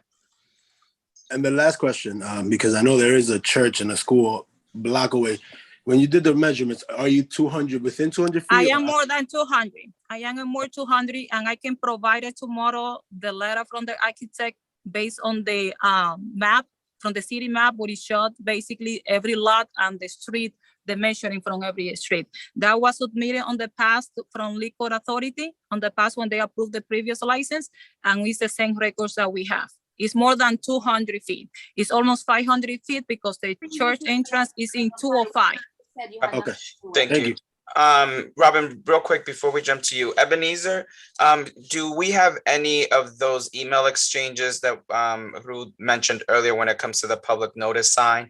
She explained that the glass had been broken, which is why it wasn't there, but that she shared that with Chanel in an exchange. Do we have any of that in record? Yes. I saw an email that she sent that the place was broken. She sent some pictures. And how long ago was that? I believe yesterday. It was, But do we know how long ago the incident happened? No, I don't. The I don't incident- know.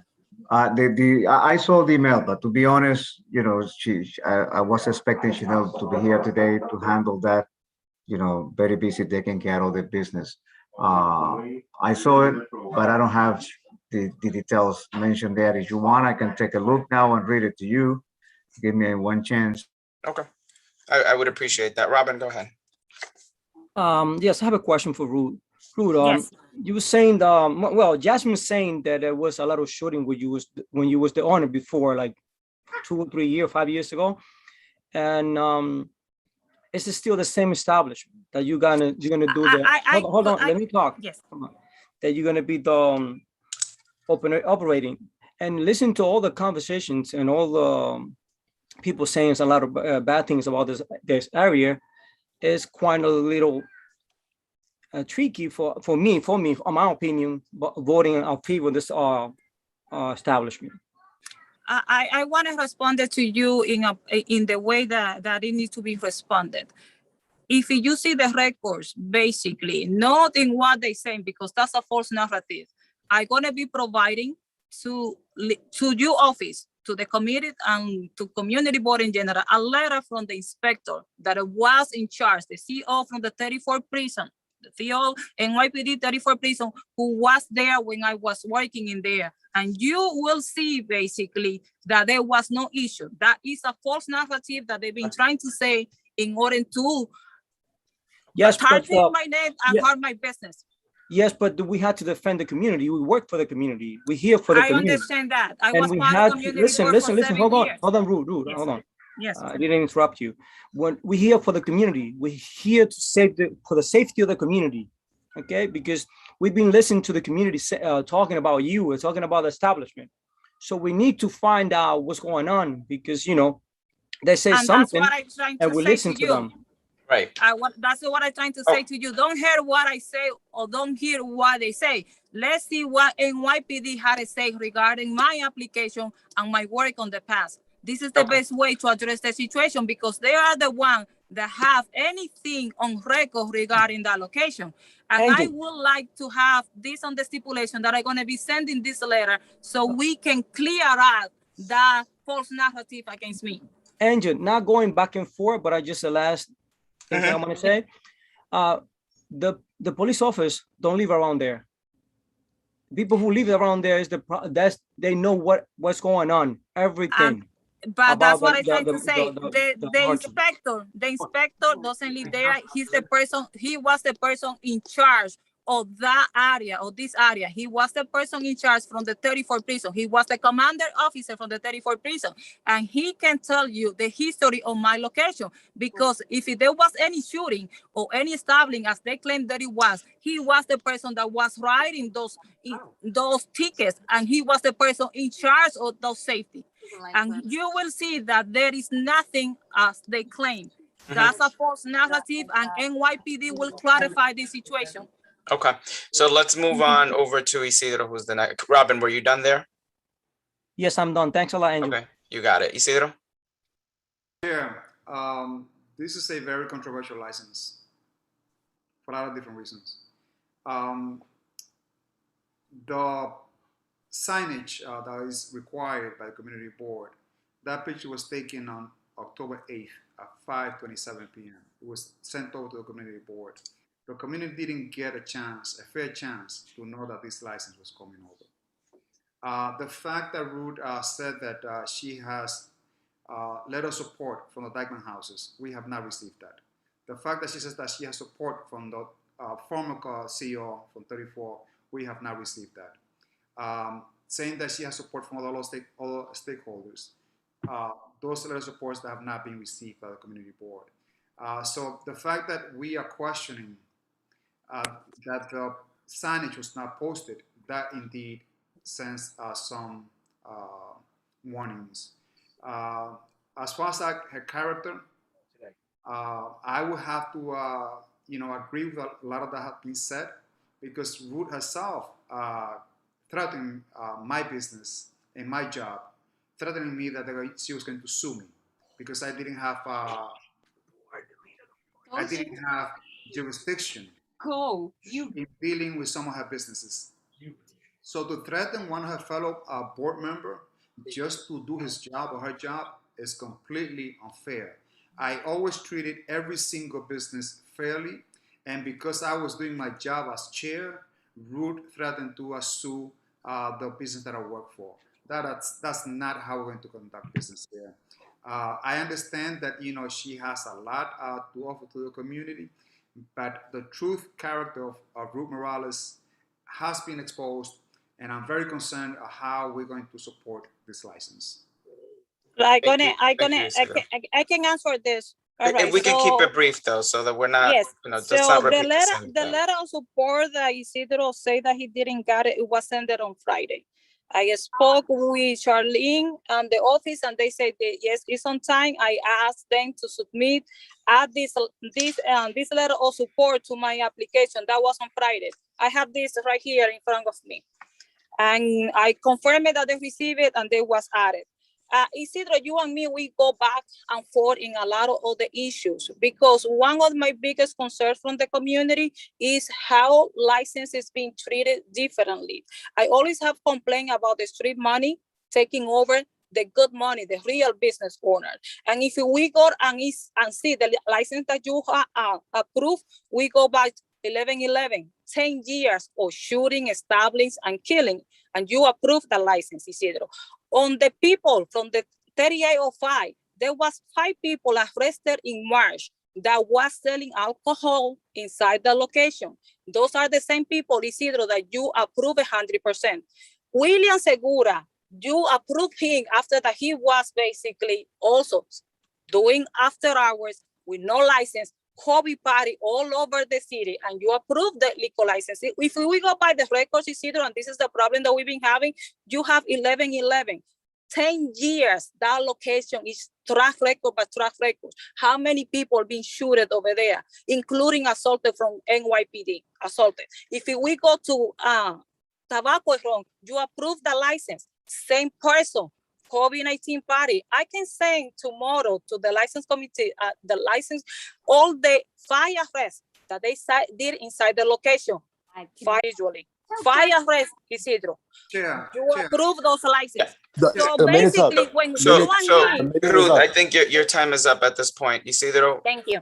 Yeah, I don't approve licenses. Right. And this is where we have to remember. I don't approve licenses, ever.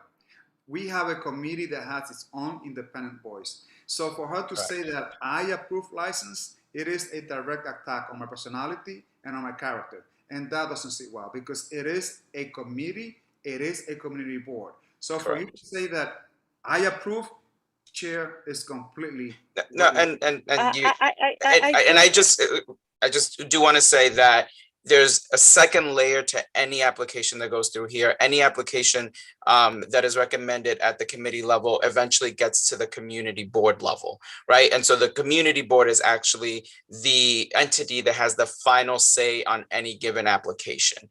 So just want to make sure that I clarify that. Can I say, maybe I express myself incorrectly when I say Isidro approved. Basically, those records are public records. So when you get an applicant, you can see the record, you can see the story. And based on that, I say the license committed a lot of time as record shop omitted some information to benefit some individuals. And this is the problem that me and Isidro have on the past. And I go back, I can send you as of right now. Ariela, so we're currently in a committee. Ariela, we're in a committee session. Tobacco is wrong. I can send you, including the criminal records of Eric Silverio. So, it's basically the same pattern. In the interest of time, because we have been on this for about 25 or more minutes, I'm just going to get to Mariel, who has had her hand up and is a committee member that has not spoken yet.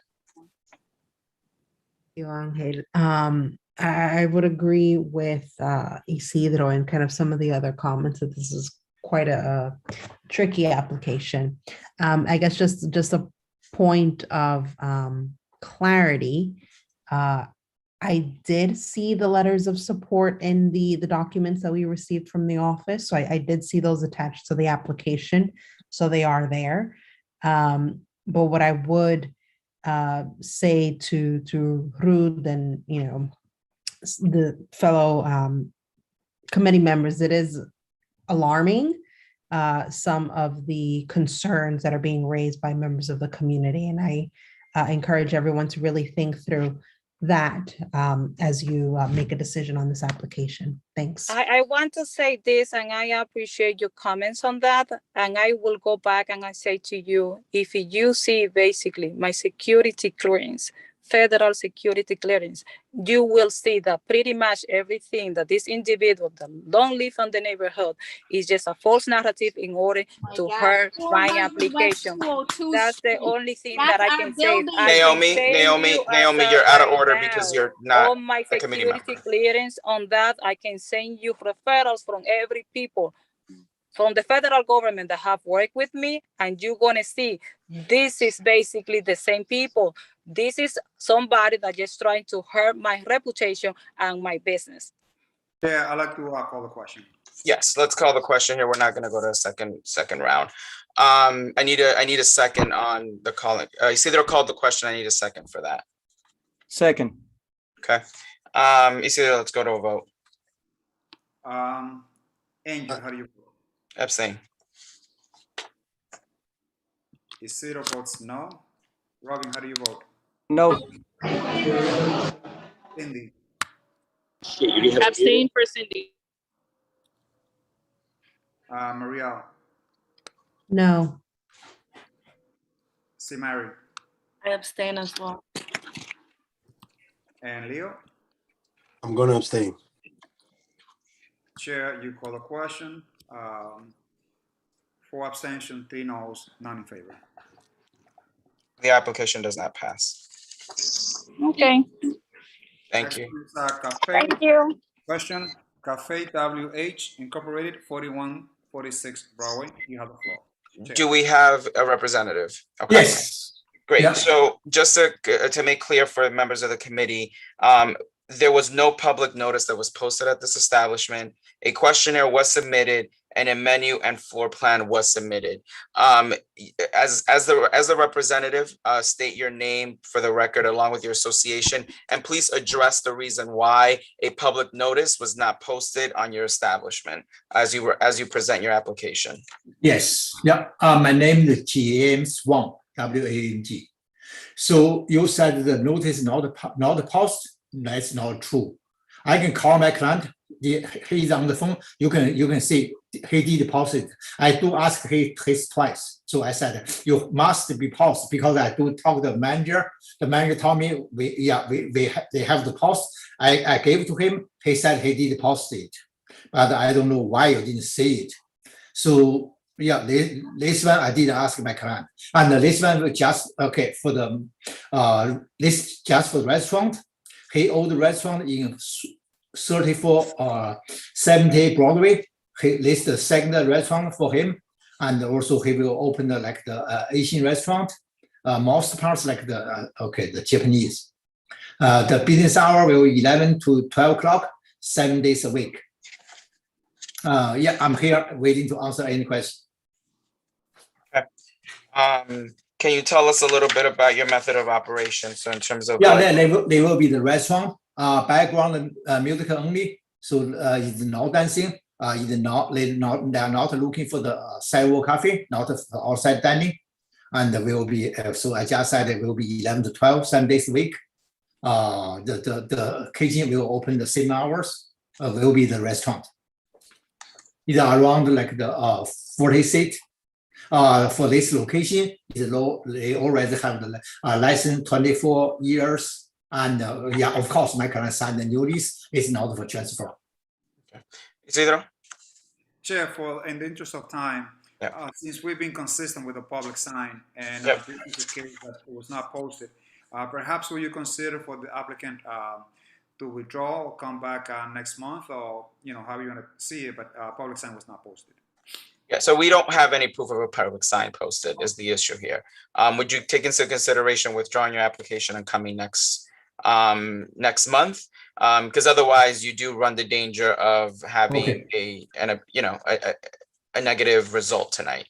Okay, I understand. I understand. Okay, so so I can withdraw, but you need by the way, you need me re-notify to your board, or I can postpone to next month.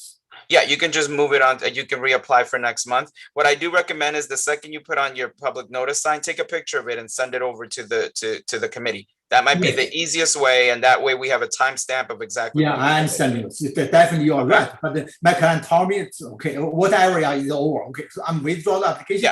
Yeah. I'm looking for possible to next month. Yep, we'll see you in November. No, so we don't need. I don't need to notify to you again, right? No.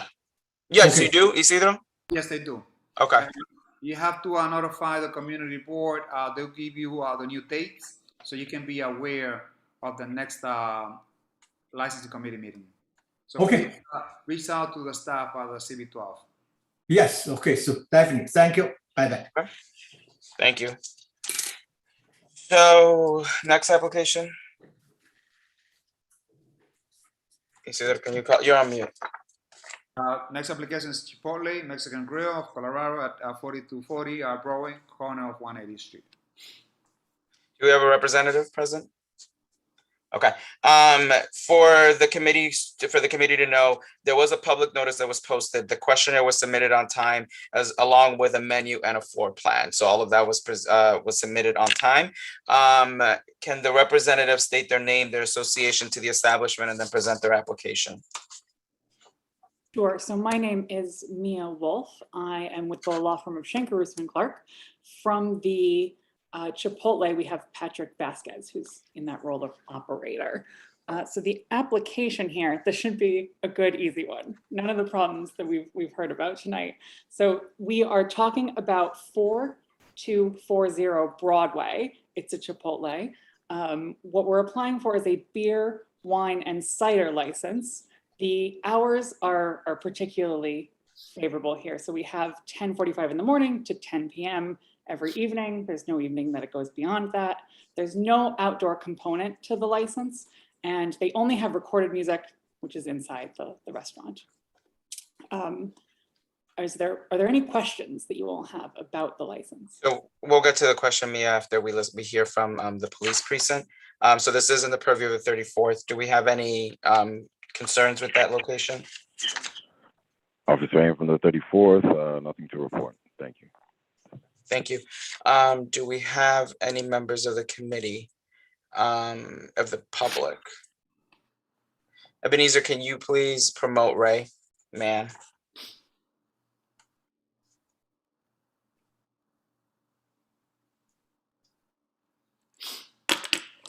Ebenezer, okay.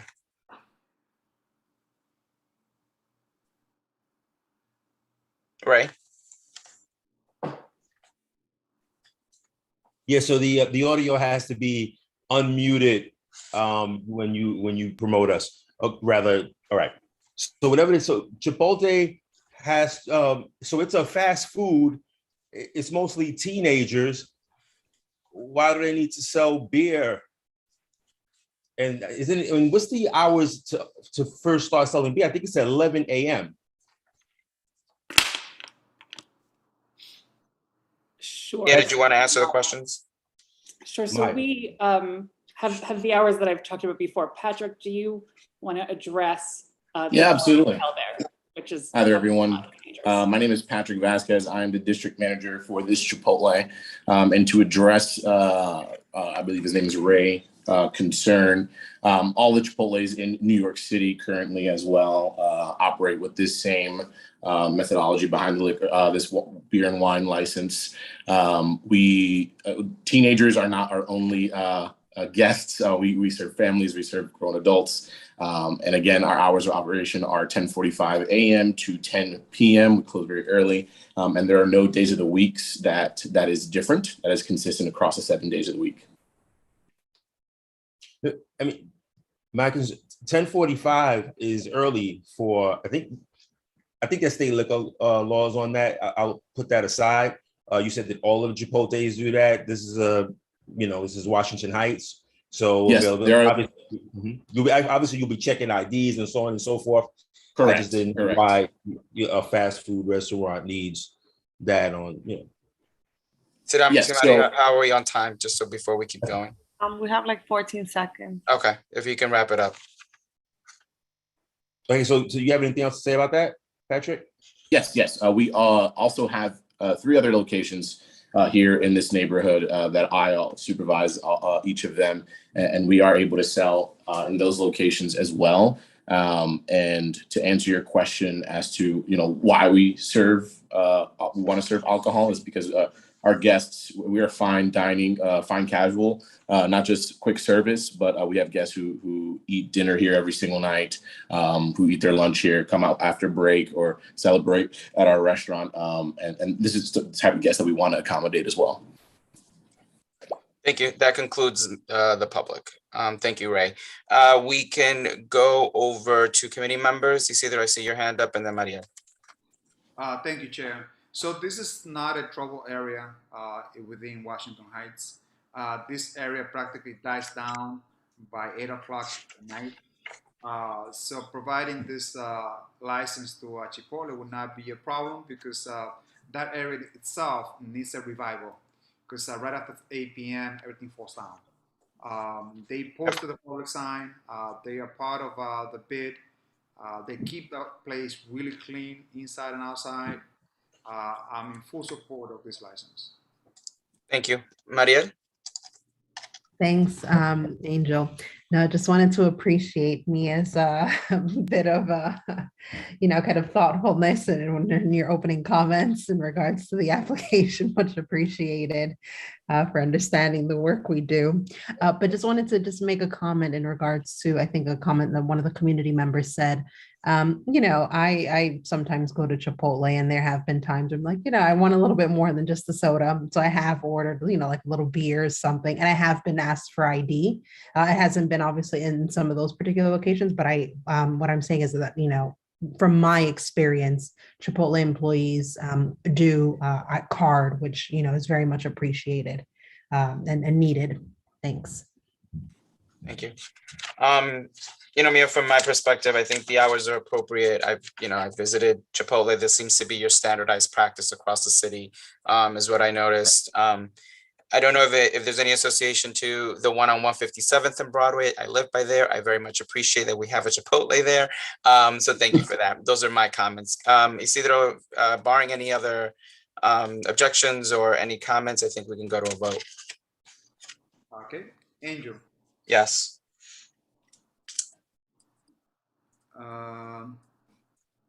I can't vote because of conflict. They're part of the bid, and as such, I cannot vote. Robin? Yes. Cindy? Cindy? We'll come back to Cindy. Marielle? Yes. Simari? Yes. And Leo? Yes. Come back now to Cindy. Cindy, how do you vote? Cindy, going once. Sorry, my audio is coming in and out. It's a yes for me. So, Chair, you have the vote of 5 yes, 1 cannot vote. Okay. 2 more. We got this.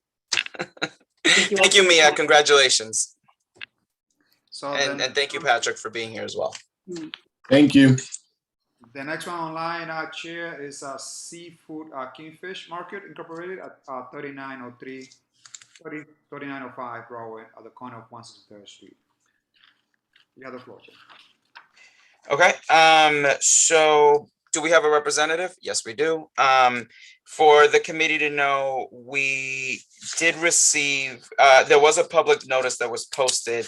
However, we did not get a copy of the questionnaire, and I don't have a copy of the floor plan, nor do I have a copy of the menu.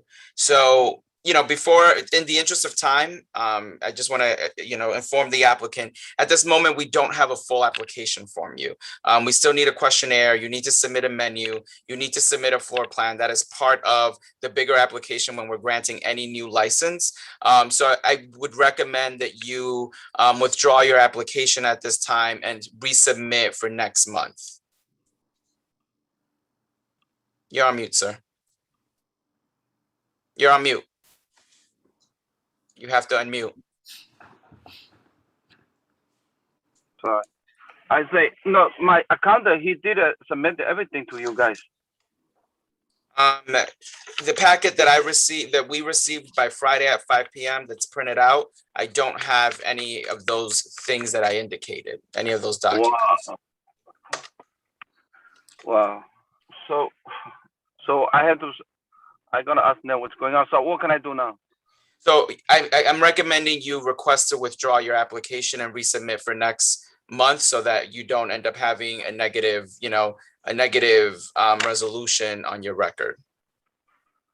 Wow. Okay. Anyway. Okay. All right. Okay. Okay. Thank you. He told me he did submit it. I don't understand. Okay. Anyway. Thank you. Thank you. Last but not least, we're here. Isidro?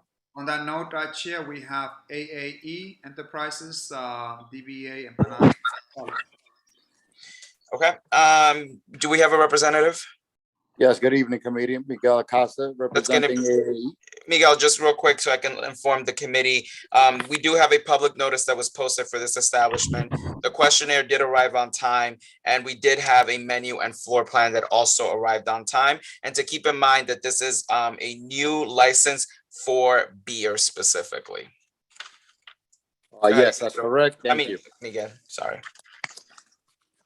So this establishment is Empanada Monumental, located at 550 West 181st Street.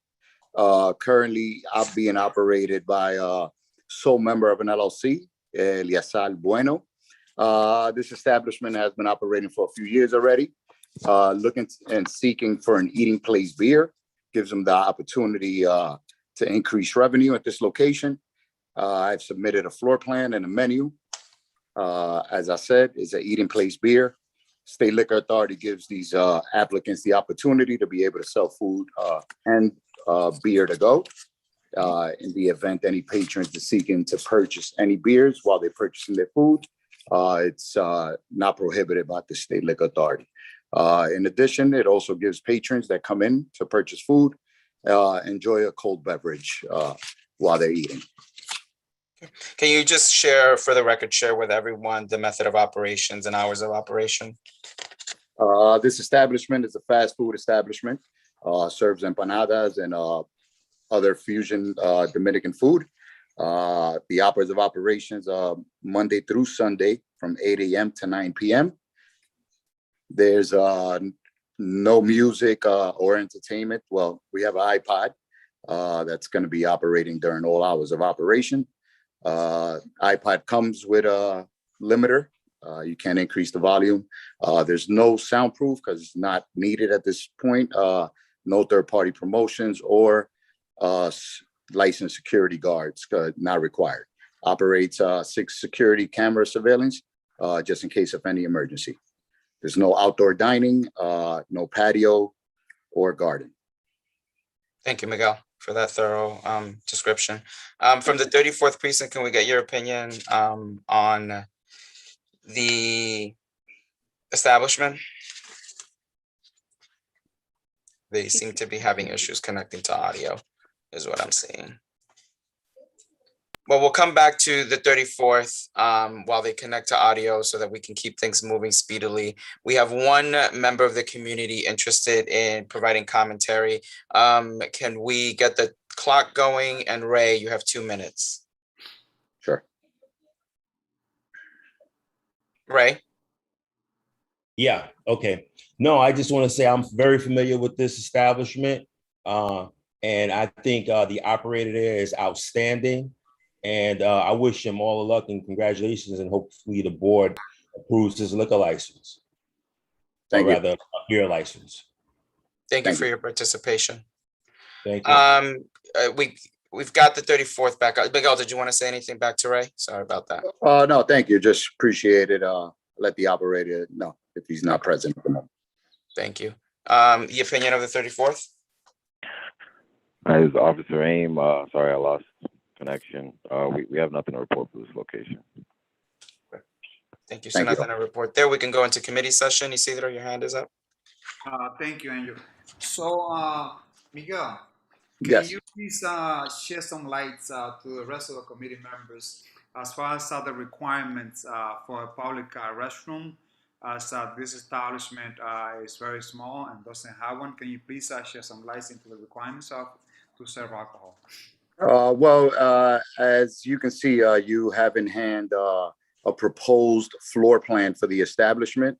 The establishment is seeking this license, and in the event it does get approved, the proposed floor plan that you have in hand will be the changes that will be made to the establishment in order to accommodate all the patrons.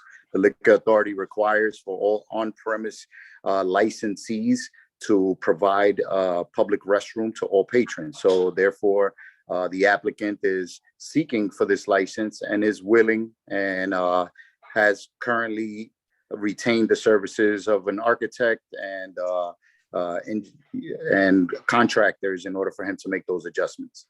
Great. And I know this is perhaps not related to the applicant, but you're very familiar on how we deal. And Chair, if I'm out of order, you can feel free and come out of order. No, go ahead. Can you please share some lights as to what you understand about the Jackson's rule for outside dining and how it pertains to noise and alcohol serving? What is the understanding of the Jackson's rule? Do you know that? Well, my understanding is that there's certain hours of operation that's prohibited and non-prohibited, and therefore all licensees shall basically abide by those rules. In any event, they can be violated by the police department and the Liquor Authority. So it is nothing new to this area about, the specific, that outside dining, like sidewalk cafes, they have to abide and close by specific hours and not serve alcohol by specific hours. Is that correct? And that's correct. Thank you. Thank you so much, Miguel. You're welcome. Thank you for that clarification. Any other committee members have anything on this application? I mean, from my perspective, hours of operation are perfectly within normal business hours for this. I understand that, I love this location. I eat amazing empanadas all the time at the establishment near 157th and Broadway. I don't see any concerns on my end. Oh, I see Mariel has her hand up. Yes, thank you, Angel.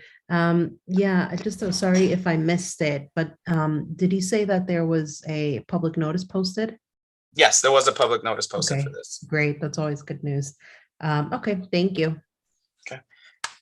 I'm seeing no other committee members with questions or comments. We can go to a vote. All right. Angel. Yes. I cannot vote because this business within the bid jurisdiction, so I would not vote because of conflict. He's part of my board. Robin. Yes.